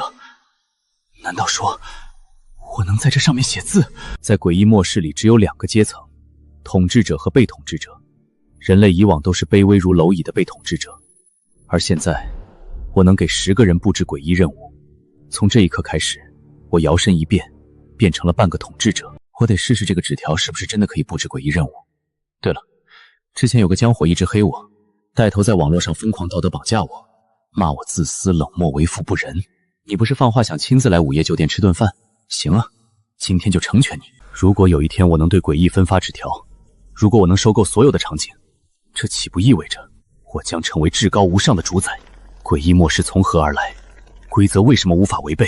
我这个独一无二的存在，有能力寻找最终的秘密。自己消失了，很显然，直接写10分钟相当于判死刑，因为10分钟根本不可能到得了午夜食堂，这是诡异任务不允许的。从某种程度上来看，这是对参与者的保护性隐规则。诡异任务保护参与者在合理的时间抵达，如果超出合理区间，保护失效。这种不告诉人类的隐规则，掌握的越多，活下去的可能性就越大。任务分发。采一捧一，戏剧效果拉满，肯定又是一篇几10万阅读的大爆款。居然是午夜食堂，刚在网上兑现就收到任务，陈木不可能有能力指定我参加，这肯定是我运气太背，是我运势巧合。先生你好，我是这里的经理厉小小，跟我来，午餐会在里面的房间。早知道不说陈木，非要发文章挑衅，速战速决，赶在陈木发现前离开。希望这顿饭能堵住你的嘴。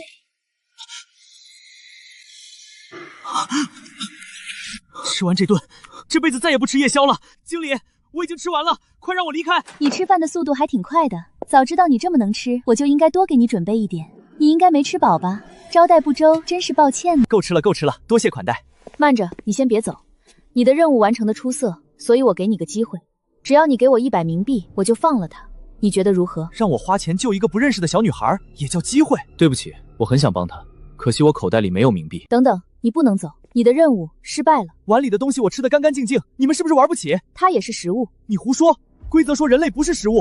你怎么知道它是人类呢？这根本不是生路，我不可能把它吃下去。你的规则无效。我知道你很急，但是你先别急。规则第4条言外之意，食物主动离开不算吃不完，花100冥币让它离开，这就是生路。你曾说有1个亿就会毫不犹豫帮助别人，为什么让你花100你却不乐意？因为你真的有100。我凭什么花自己的钱去救素不相识的人？如果你自己都做不到，为什么你要道德绑架别人？这4条规则就是陈老板给你设计的。陈老板让我带句话，不主动伤害无辜已是最大的仁慈。你为了私利道德绑架，陈先生觉得你很恶心，这辈子不想再看见你。现在的医院致死率高达90%，如果我能把致死率压到10%以下，京剧医院将成为日赚几十亿的超级印钞机，全世界最顶级的诡异都会蜂拥而来，这里将是诡异末世的绝对权力中心。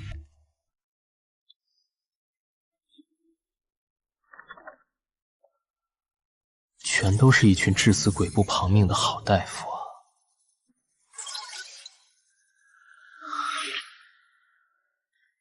我记得他前世专门为我治病的一代名医，现在居然还是个籍籍无名的新人。这个天才，我要定了！请他进来。这就是3个小时连续登顶神医榜，100%胜率的传奇名医。京剧医院的水平太次了，我看好你，把医院交给你打理。我这个人什么都缺，最不缺的就是钱。只要你能把这里变成最好，我甚至愿意砸下1000亿冥币。而且从现在开始，我不会给你发放工资。不发工资，这是想要开除？规则第4条言外之意，食物主动离开不算吃不完，花100冥币让他离开，这就是生路。你曾说有1个亿就会毫不犹豫帮助别人，为什么让你花100你却不乐意？因为你真的有100。我凭什么花自己的钱去救素不相识的人？如果你自己都做不到，为什么你要道德绑架别人？这4条规则就是陈老板给你设计的。陈老板让我带句话，不主动伤害无辜已是最大的仁慈。你为了私利道德绑架，陈先生觉得你很恶心，这辈子不想再看见你。现在的医院致死率高达90%，如果我能把致死率压到10%以下，京剧医院将成为日赚几十亿的超级印钞机，全世界最顶级的诡异都会蜂拥而来，这里将是诡异末世的绝对权力中心。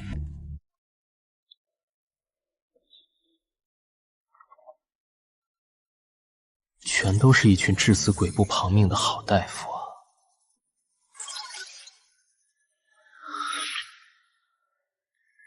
我记得他前世专门为我治病的一代名医，现在居然还是个籍籍无名的新人。这个天才，我要定了！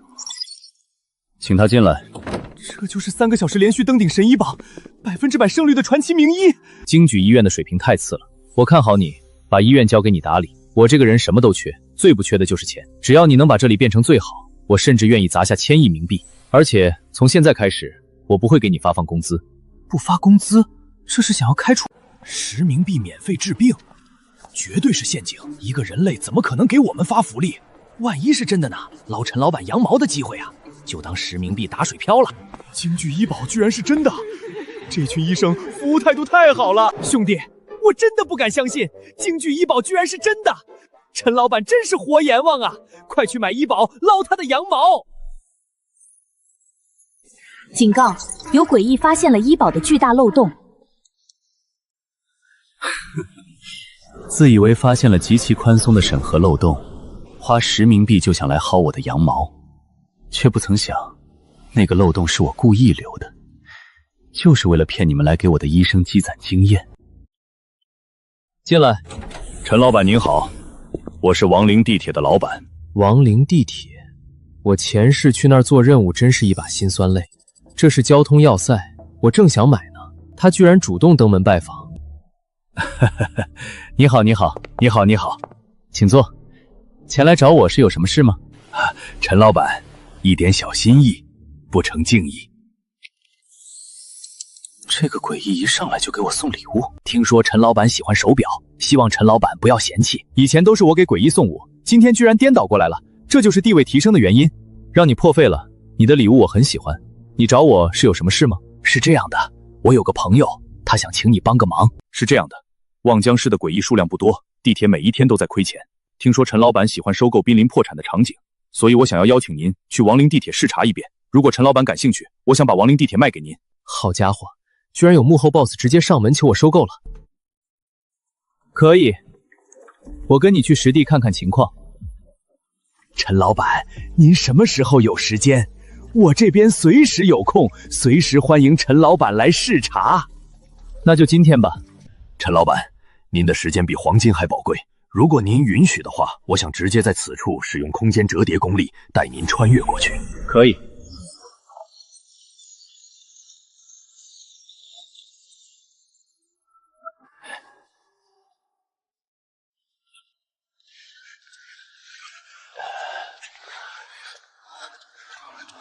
居然能让诡异前前后后殷勤伺候，这已经不是普通的有钱了。制定规则的大 boss 就在我旁边求我办事，但凡整个诡异任务让我有一点不爽，那都是这个大 boss 不懂事了。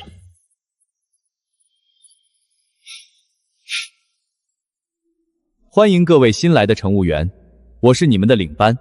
作为一名合格的乘务员，你们需要服务好每一位乘客，并处理各种突发情况。乘务员守则。这天眼不就说的是陈木吗？开后门好歹遮掩一下啊！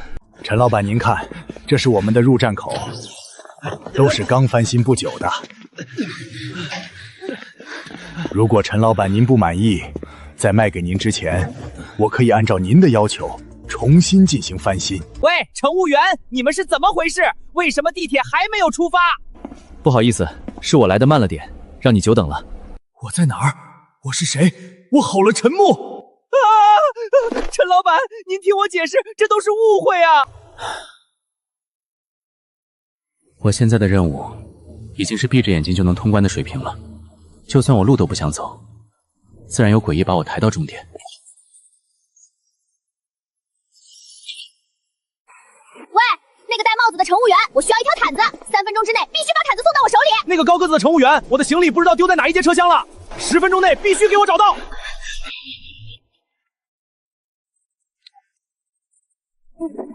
陈老板，麻烦您帮我把座位调节一下。好，我这就去做。敢让陈老板做事，下辈子注意点。你太冲动了，人家毕竟是乘客，我是乘务员，服务乘客是应该的嘛。你这么粗暴把人家扔下去，让其他诡异朋友怎么看我啊？下次不准这样了。对，陈老板教训的是，都怪我太鲁莽了。陈老板您好，我是诡异便利店的店主，您就叫我小张吧。这是我的名片，还有店里的一些特产。如果您觉得满意的话，随时来我的店，我会给您最优惠的价格，全场商品5折起步。我是在执行诡异任务啊，不说的话，我还以为在参加欢迎宴会呢。陈老板，您感觉亡灵地铁怎么样？还算让您满意吗？你表现得很不错啊，这次的行程我很满意。那陈老板您看，您愿不愿意把亡灵地铁买下来呢？价格上面都好说，只要您愿意买，我这边可以给您打5折。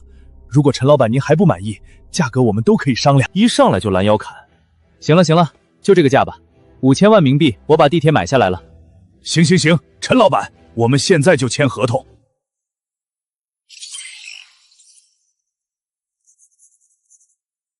你听说了吗？陈老板好像特别大方，对员工的待遇特别好啊。陈老板给的工资是其他老板的3倍以上。那个最近正火的京剧医院，我听说幕后的老板也是陈老板，岂不是我以后脱离苦海了？我好想赶快给陈老板打工啊！想给陈老板打工的诡异多着去了。这是我们运气好，正好碰到陈老板收购地铁。只要陈老板不开除我，我肯定给陈老板好好干。你有人选，帮我管理整个地铁的？之前就是他全权负责地铁运营的。好，那就让你管理亡灵地铁吧。从现在开始，你就继续当地铁站的站长。陈老板，您放心，我肯定全力以赴，不会辜负您的期望。从今天起，亡灵地铁正式并入陈氏集团，所有的员工享受集团内工资待遇，所有员工的工资翻倍，每天享受4小时的超长假期，还有年度奖金、绩效奖金等各种福利。除此之外，为员工量身定制京许医院的医保，所有集团的员工都能享受到医。天哪，我没听错吧？陈老板居然真的这么大方！我没想到有朝一日我居然也能给陈老板打工。快，我已经迫不及待好好工作了。他怎么会给我打电话？司机，喂，老板，刚才山水庭院的保安联系我说，山水庭院的大门口突然出现了很多诡异，那些诡异实力都很强，大部分是鬼长级别，他们现在正堵在山水庭院门口，想要见您。好，你在亡灵地铁出口等我，我马上过来。为什么会有那么多诡异找上门？场景坑死了一批诡异，家里人来寻仇。不对，鬼长级别的 BOSS 很惜命，不会买医保，产业飞速发展，断了他们财路。也不对，同行业的早被卷死了，其他行业我根本影响不到。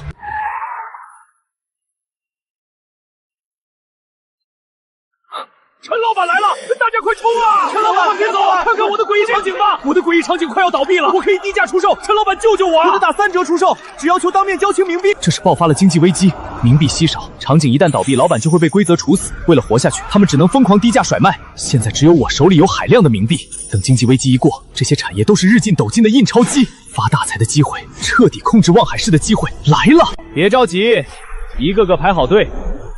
我这人心地善良，最见不得别人缺钱了，只要产业好，价格合适，我都会收下来的。我要开始大批收购了，大家不用抢了，我收购的价格最高打3折，也就是说，那些4折、5折的可以拿着合同离开了，我不收购了。想让我收购的，价格最高3折，当然打2折、1折的，我也来者不拒。论砍价还是陈老板狠啊，直接粉碎性骨折。规则大于暴力，为了防止大诡异暴力吞并小场景，必须亲自去完成任务才能收购。各位老板，我突然想起来了，这么多的诡异场景，我恐怕来不及去啊！完成一个诡异任务都是很消耗时间和脑力的。你们100多个诡异场景，我半年都不一定做得完啊！陈老板，您放心，诡异任务的事绝对不用您操心。只要您来诡异场景，我们跟您保证几分钟就让您快速通关，而且整个过程不要您动一点脑子，您就来个人走个过场就行了。那好，1天的时间，我要过完100个诡异场景。我事先说明一下啊，我只购买今天通关的诡异场景。如果你的诡异场景我没有在今天通关，或者来不及通关，那么不好意思，即使价格再低，我也是不会收购的。这么难的规则居然都能识破，真是出乎我的意料啊！如果陈老板是我爸爸就好了。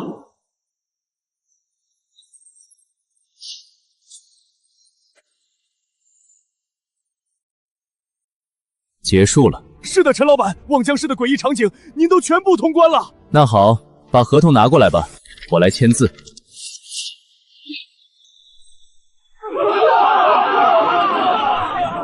短短1天之内，我一共收购了188个诡异场景。这么多股力量汇聚起来，开始助力我的突破，从鬼长中期跨越到鬼长巅峰。升级需要的力量越多，代表升级后的好处越多。如此庞大的能量需求，证明了鬼长巅峰将会带来不一样的神奇技能。188个诡异场景，正好提供了足够的力量。心脏停跳了，我正在变成死人，不是在变成诡异。触发隐藏奖励，获得新技能诡异化，竟然直接切换阵营。血色小纸条派发对象为人类，这意味着无法派发给诡异。在我诡异化的时间内，血色小纸条无法分配给我，意思就是我用完技能之后，身上的诡异任务将自动解除，我可以随时离开诡异场景。如果没记错的话，这是我得到的第一个诡异技能，不仅是重生后的第一个，还是上一世的第一个，比明朝道具更为稀缺。诡异技能无法从别人那里抢夺，即使杀死对方也不会掉落。想要得到诡异技能，得靠自己的真才实学，真正要靠自己获得的。司机，带我回山水庭院吧。是。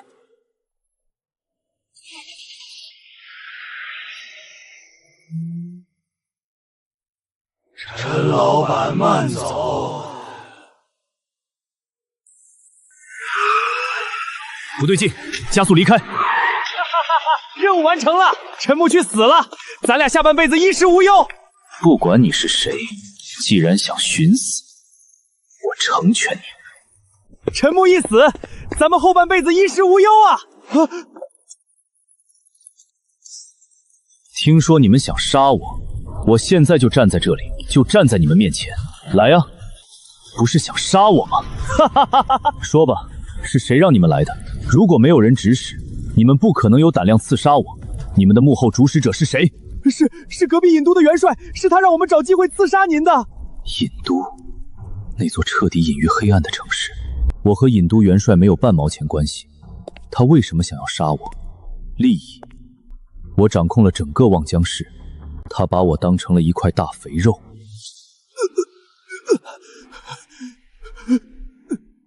真是树欲静而风不止啊！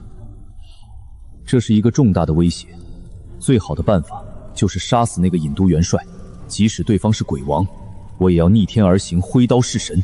我的人生只有前路，没有归途。如果我能夺下尹都，比望江市还要大的尹都，这里面有没有逆天道具，甚至鬼王级别的道具都是未知数。这诱惑值得我弑神。尹都的元帅想要杀我是吧？那些在诡异末世里高高在上的神，我要一个个砍下他们的头颅。陈院长，这里是京剧医院，我是治不死。是这样的，来了个有点厉害的病人，要不您抽空来一趟？我有些不太敢治疗。有点厉害？多厉害？大概是鬼将巅峰的水平。我操，鬼将巅峰，这叫有点厉害？到底是什么情况？陈院长，是这样的，这个巅峰鬼将被送过来的时候已经是重伤状态，给巅峰鬼将治疗代价太大，我们没法做主。受的什么伤？看着像是被规则之力所伤，他似乎是违反了某项规则，因此被处以重伤。被规则之力所伤，这就不奇怪了。到了鬼将巅峰，难道是有什么诡异场景，让他宁愿冒重伤风险也要去试？陈院长，您看他受伤的程度，想要治好的话，至少得上千万的冥币啊！而且抬他的诡异说，他全身只翻出10块冥币。眼睛动了动，这老狐狸还有意识。走。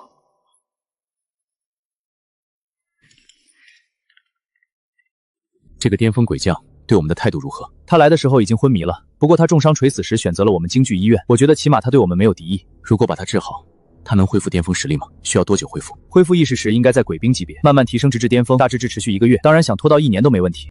而且我手里有一款新药，分为致命针和解毒针，2天不注射解毒针，毒素就会破坏身体，巅峰诡异也无法阻挡。我可以在药里添加致命针。好，既然如此，那就给他加上。防人之心不可无。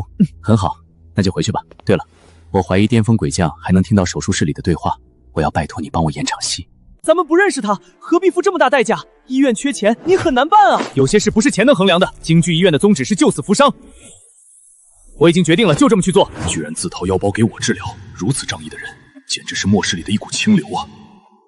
火阎王还是第一次见，当世界都是黑暗时，纯洁的清流反倒成了罪过。我这条命是陈院长捡回来的，不能让他寒心。一定要下猛药，3天太长了，1天不给解药就死的程度，那样我才放心点。是，陈院长。别客气，都是自己人。来，药不能停，咱有事慢慢说。放心，药钱我出。陈老板，我游历四方，从没见过您这样的活阎王。我的员工都喜欢叫我活阎王，该怎么称呼你呢？我没有名字，也没有诡异场景，我喜欢流浪四方，算是孤魂野鬼里的顶尖实力的。他们喜欢称呼我为荒野浪人。居然是个孤魂野鬼，能成为巅峰鬼将，底牌和情报绝对多的杀人。陈院长免费救治我兜里确实没多少冥币，有钱出钱，有力出力，只要捏碎令牌，1天之内无论多远我都会赶到，一共有3次机会，这便是我报答陈院长的这份人情。多谢。比起公爵，这令牌鬼气更浓更坚固，公爵提供势力，荒野浪人更像一把独来独往的尖刀，还能召唤3次。对了，你有没有听说过隔壁尹都的情况？尹都？那是什么？根据你说的情况，如果对方是鬼王，你现在已经死了，所以我猜测他应该是半步鬼王。话说你为什么受了这么重的伤？1个月前，我得知望江市外10公里的山区有个失落村庄，这个村庄里藏着一个鬼将级的道具——古今印章。鬼将级道具，死亡重铠就能免疫规则，这印章有什么逆天之处？这个古今印章能力其实一般，能指定鬼王以下做件小事，比如喝水，但拿走印章，村庄就会化为粉末。那里的诡异为了家园，连我这巅峰鬼将的面子都不给，我差点栽在那儿，劝你慎重。陈木兄弟，你在想什么呢？我想问一个事，古今印章能做到什么程度？比如说，我如果想让一个诡异主动接受一张纸条，能不能做到？当然可以啊，这确实是一件小事。印章每一年只能让他做一件小事，所以我说是鸡肋。猜错了，我的野心远超你的想象。我想要向诡异分发血色小纸条的能力，既然规则不给，我就自己去拿。我将成为新晋的无冕鬼王。他们吃什么？凑合吃。住什么？脑草屋。小孩教育和医疗呢？什么教育？你问这些干什么？他们很不友好，连我面子都不给。要不我陪你一起去？不用了，还没去我就知道，已经稳了。帮我去堕落商场买点东西。对，买些好酒好烟。对，买过来之后放到后备箱里，再带几个厉害的保安，然后来京巡医院接我。他们很对付的本质是因为拿走印章礼房就没了地方住，没地方住，只要来待一天，他们恨不得争相出售村庄。除了我，没鬼能提供这么优质的居住环境。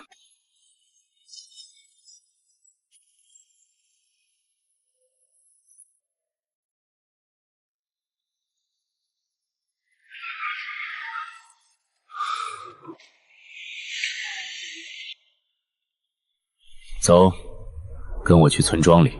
还敢来抢古今印章？真以为我们是好惹的？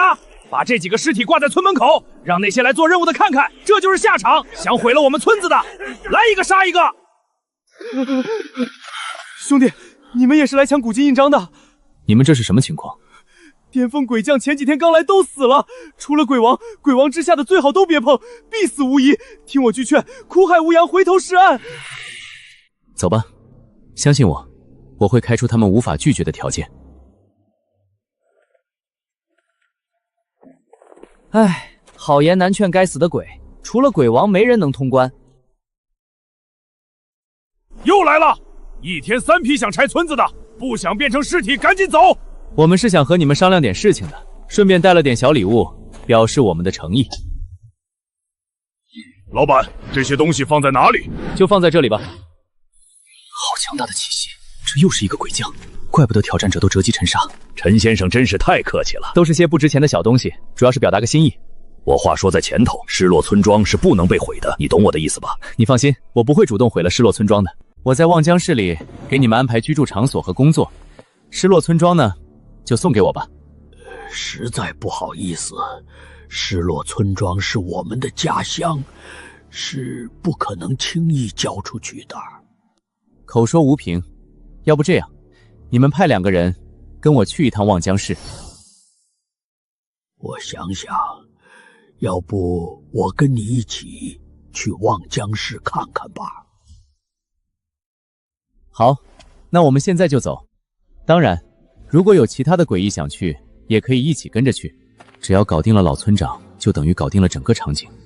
我的诡异化有时间限制，得赶快离开，不然收到任务就尴尬了。100多个鬼长，还有半部鬼将，这要是签了合同成为心腹，谁要是敢动我，他们绝对不死不休。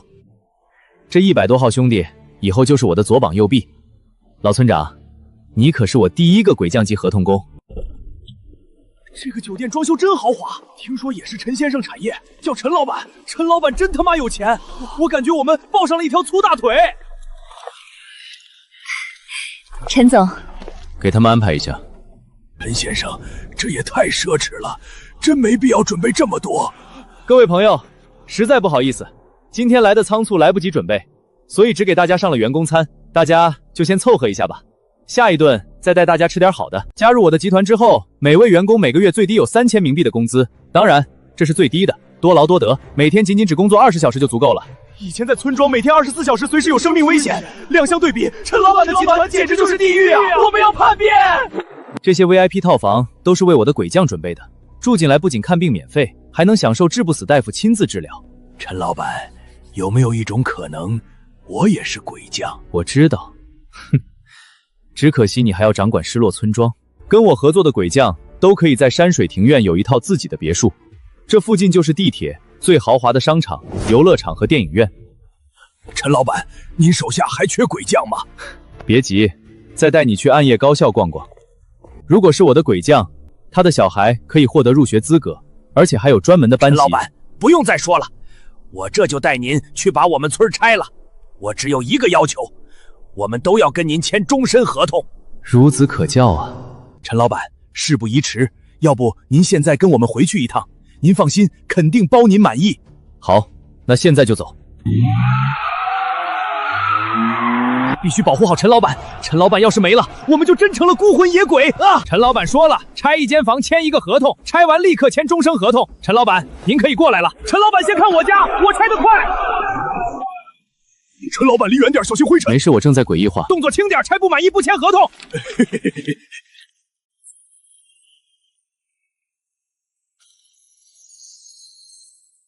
古今印章就这么到手了，这事儿得低调，不然荒野狼人得当场心态爆裂。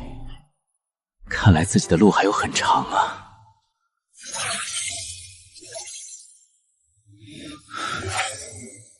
绝对不能让他发现是我拿走的。既然拿到了古今印章，带好你的人手，跟我回望江市，把村民打散到几百个场景里，别让他们见面。把村长的待遇透露出去，激发嫉妒，削弱他的号召力。用不了几年，他们只认集团不认村长。陈老板，您放心，我办不好的话就不用死着来见您了。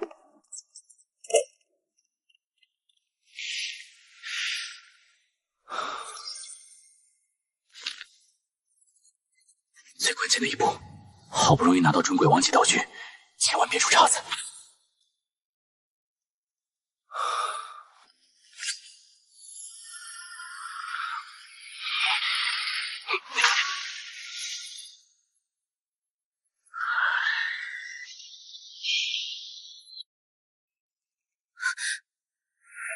血色小纸条，为什么我会收到这个？难道是主人？是不是收到了血色小纸条？能不能拒绝？不能，我拒绝不了，根本没有拒绝的机会。这就对了，猜测居然真的对了。从现在开始，我手里200多个诡异场景终于有了用机之地。最好去一下呢，超时会当场死亡哦，就当员工福利了。对了，我能给诡异散发纸条的消息不用保密，能扩散就扩散出去。接下来该做正事了，即使只知道臭号，也足够锁定具体身份了。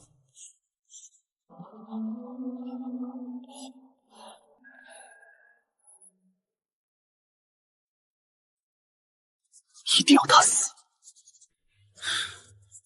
万一杀不死，还有3个鬼将兜底，最坏还能退守绝对防护的山水庭院。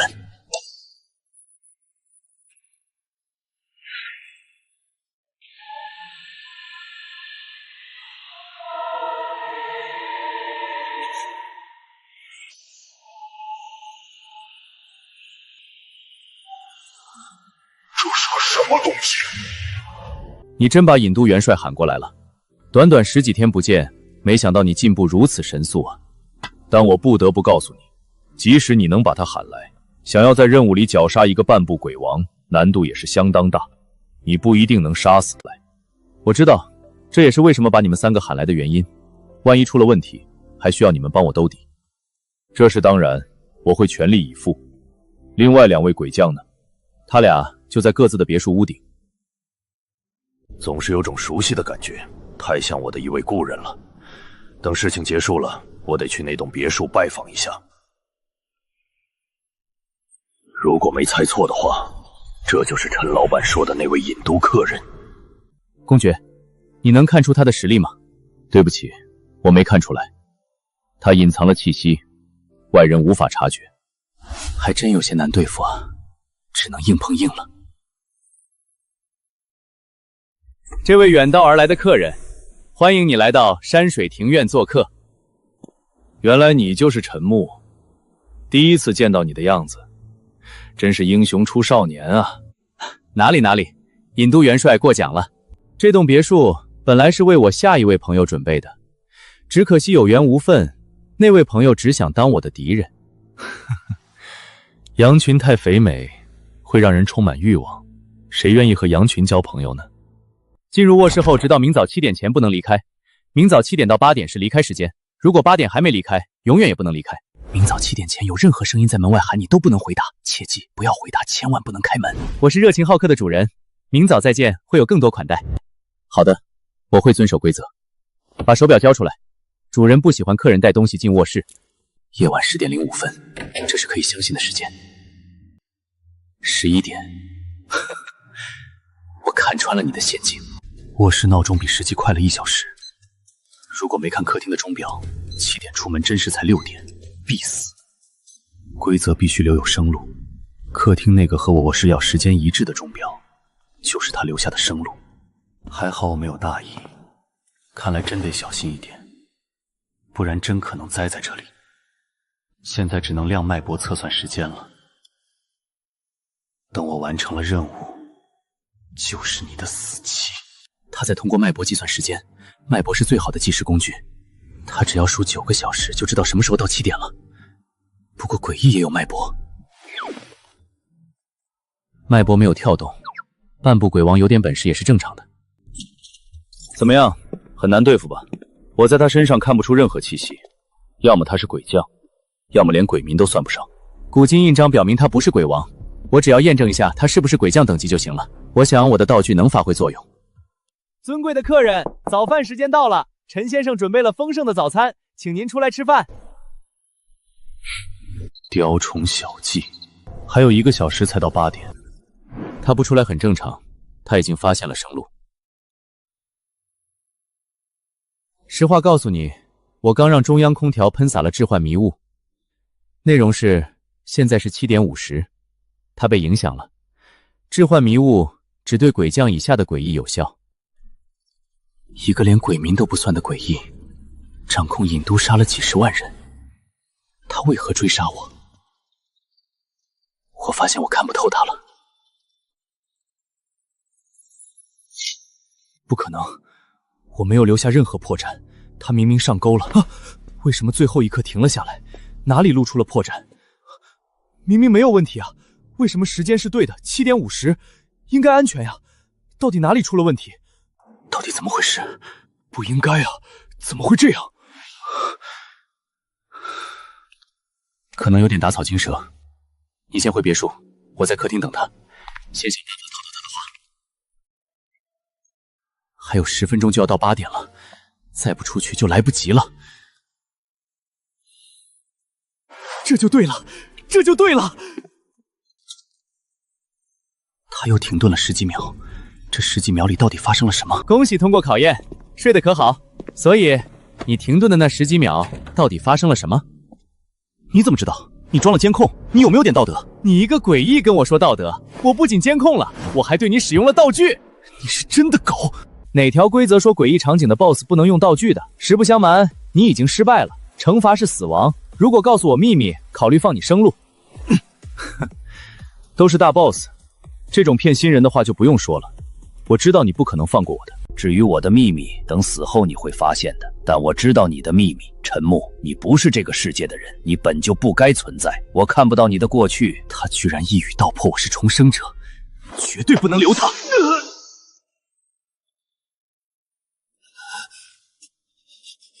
因为我已经看到了未来，你不会放过我的。说好的能知道你的秘密呢？敢骗我是吧？眼睛不对劲，金光之下隐藏着无穷无尽澎湃的鬼气。啊，这是什么东西？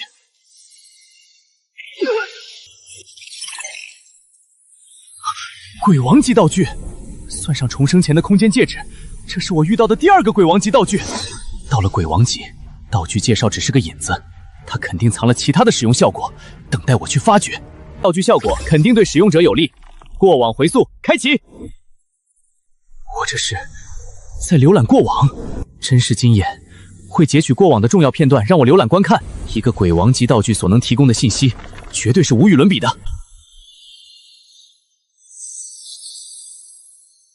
10个光点，难道说整个世界上只有10个鬼王级的道具？如果把10个鬼王级道具全部拿到，就能站在这个世界的最顶端了。这可是一个千金不换的技能，能提前判断生路，价值无可估量。获得了真实经验后，我的等级提升了。第1个鬼王级道具没增幅，难道说只有得到第2个鬼王级道具，实力才开始大幅提升？这是什么道理？想不出缘由，干脆放弃。当务之急是寻找其他鬼王级道具，这是一个稳赚不赔的买卖。也不知道重生回来后，现实中还会有冥府银行吗？我空间戒指里就有一个。而且上一世也不曾听闻，冥府银行所在的位置，居然还有一个鬼王级道具。如果我拿走了里面的鬼王级道具，现实的冥府银行崩塌，会不会影响到空间戒指里的冥府银行？唉，算了，想要问鼎鬼王之巅，这一步终究绕不开去，只能走一步看一步了。这通天大道也不是这么好走的。请进。老板，堕落商场的幕后老板回来了。堕落商场的幕后老板终于回来了，除了他，整个望江市的诡异场景全部在我手里。很好，我现在有时间，正好去见见他吧。尊敬的陈先生，很抱歉让您亲自去一趟，我们老板身体有些不便，您放心，后续的谈判中我们会让出一部分利益，以表示对您的尊重。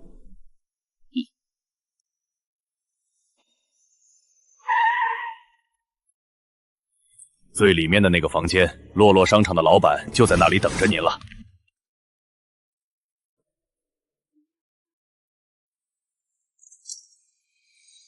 好强大的鬼气，浓度之高，居然已经形成了黑色的雾气，整个房间的温度都降低了不少。如此强横的鬼气，从没在其他诡异身上看过，即使公爵、荒野浪人也没有。难道说这是鬼王？陈先生您好，我是堕落商场的幕后老板，你可以叫我堕落之王。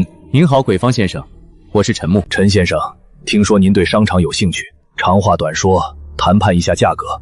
好啊，多少钱您愿意出售堕落商场呢？30亿。旺盛市的商场是你的，其他城市还是我的，进货想同价。因为冒犯让您来见我，打个9折，27亿。暗夜高销100亿，全部商场品牌远超高销，但一个肯定比不过，27亿比较合适。可以，我同意这个价格。很好，那签合同吧。你是不是受伤了？居然被看出来了。我这次来望商市，其实就是为了找你，我就是为你而来。我被一个半步鬼王偷袭受了伤，你能不能向半步鬼王分发血色小纸票，把他带到固定场景？他叫什么名字？我发纸条需要知道名字，至少得是绰号。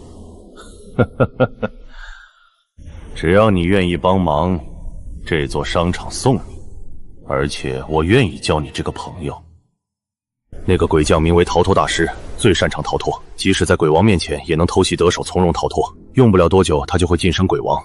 他对我就再无忌，我保命也会付出代价。他会找大型场景 BOSS 收保护费，我刚晋升时拒绝了，他就一直针对我。逃脱大师，前世听过，用不了多久他也会找我交保护费。从来都是我欺负别的诡异，不可能交保护费。不如帮了堕落之王，联合铲除后患，还能卖个人情，一举两得。当然可以，我这人为人正直爽快，最喜欢广交朋友。逃脱大师虽是半步鬼王，但我仍然可以向他发布血色小纸条。只是没想到他这么强，此子日后必成大业，交一个朋友非常划算。只是什么？陈木兄弟，你尽管说出来，我好歹也是个鬼王，还是有些本事的。只是我手里的诡异场景，估计很难困住逃脱大师。按照你所说，他逃脱能力极强，我不敢保证他会不会逃脱。陈木兄弟，你看到那片黑色虚空了吗？那片黑色虚无就是临水时崩溃留下的，总感觉怪瘆人的。困住他的方法就在这片黑色虚无中，那其实是空间崩溃后留下的没有空间的虚空。在这片虚空中根本没有空间概念，如果改造成诡异场景，它将永远不可能再次出来。永远不可能出来？是的，没有空间概念谈何出来？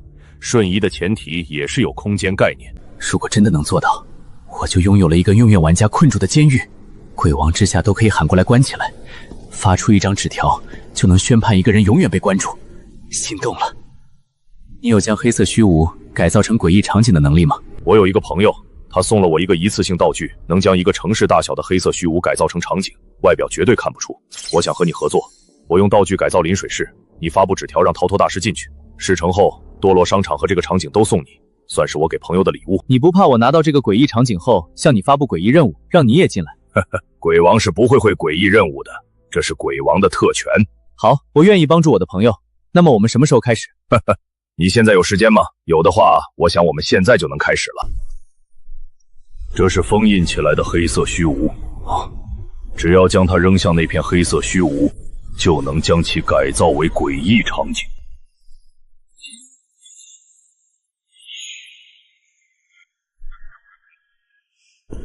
趁着这个时间，陈木兄弟，你想想给他起一个你的名字了。我想想，就叫他虚空监狱吧。拥有了他，我也将多一个身份——陈典狱长。堕落之王好像没什么反应啊。哼哼，你别着急，稍等片刻就是了。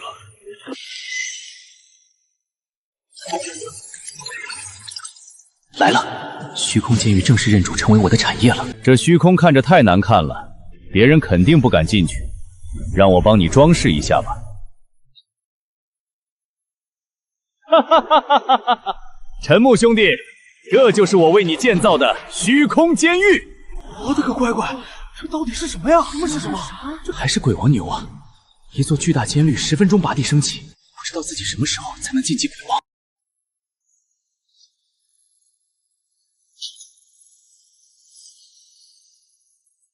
陈先生，事不宜迟，让逃跑大师见识见识你的厉害吧。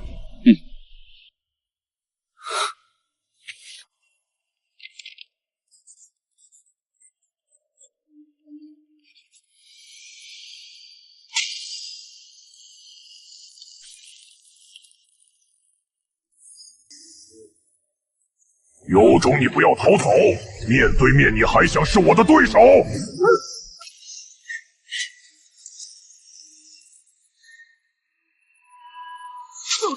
这是什么东西？